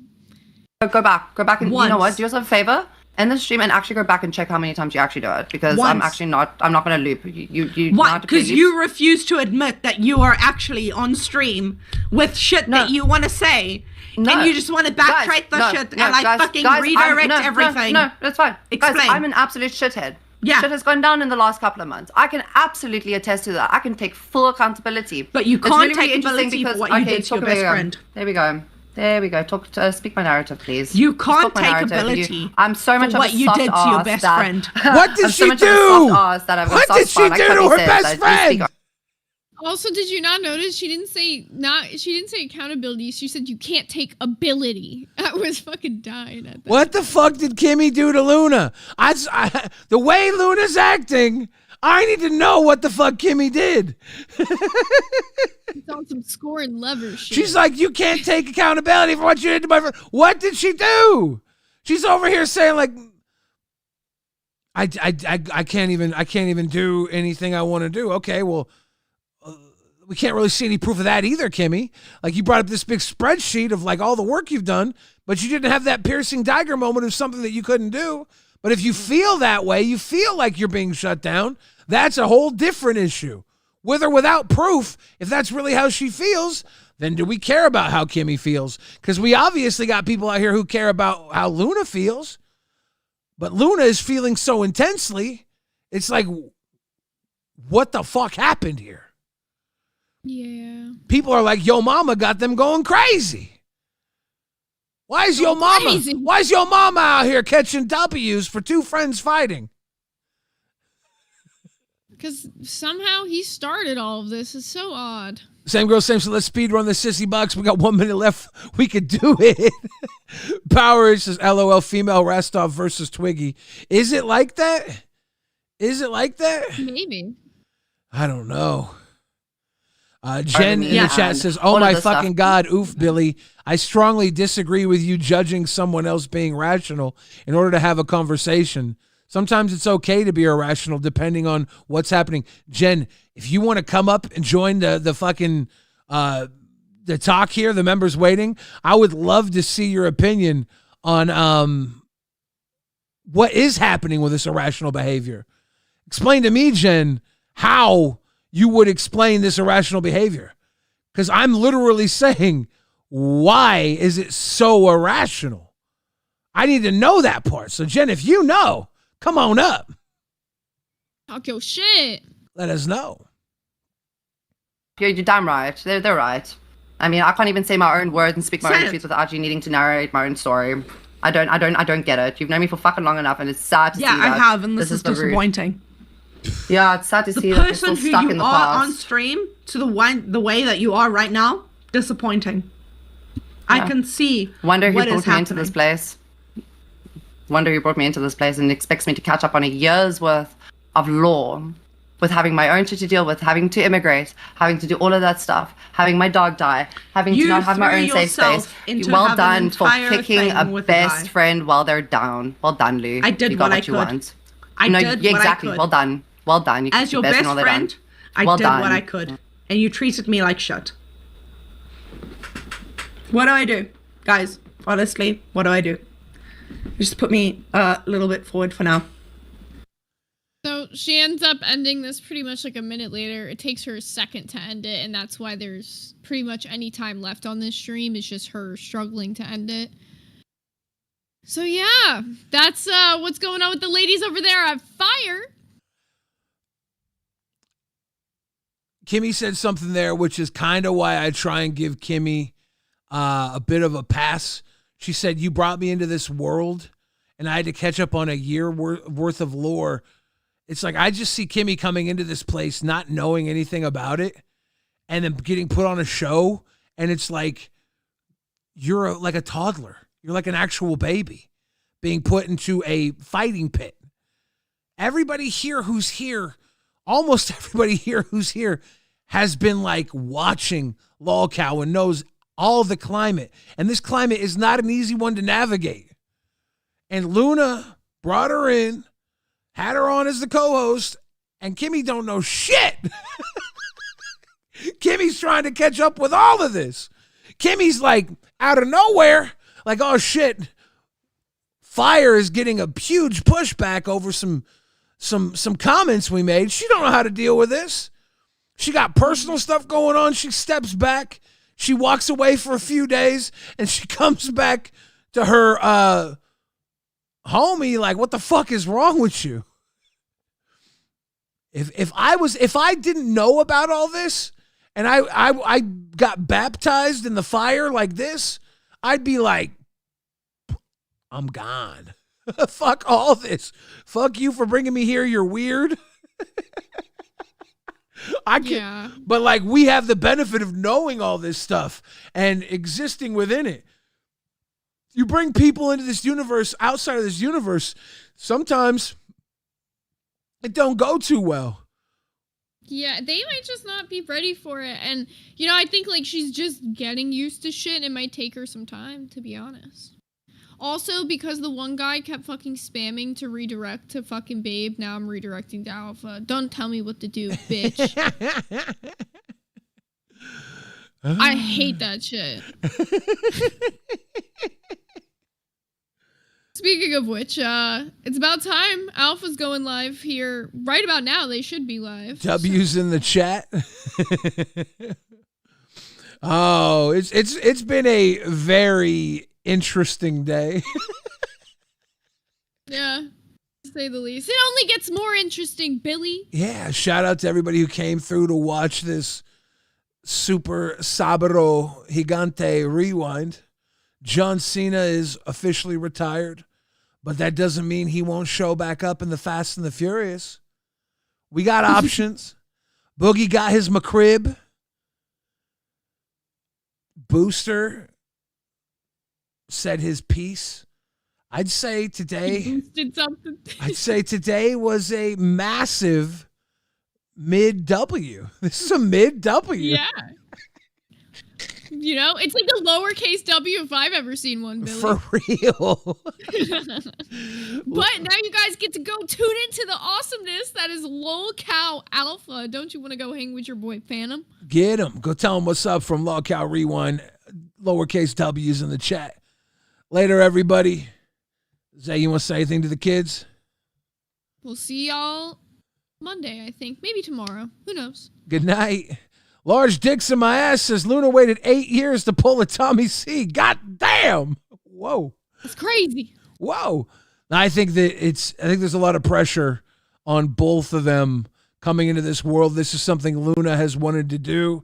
And I think anytime you get some backlash from the audience, it tests your gangster. It tests your nut. It shows you how you handle shit. And I think that there's quite a spiral going down. And the fact that she thinks that Kimmy left her all alone there and has come after Kimmy, I don't know if that's the best way to deal with things, but we'll see. They are friends. Maybe they'll get through this. Will they get through it? We don't know. Go watch Local Alpha. Bye-bye.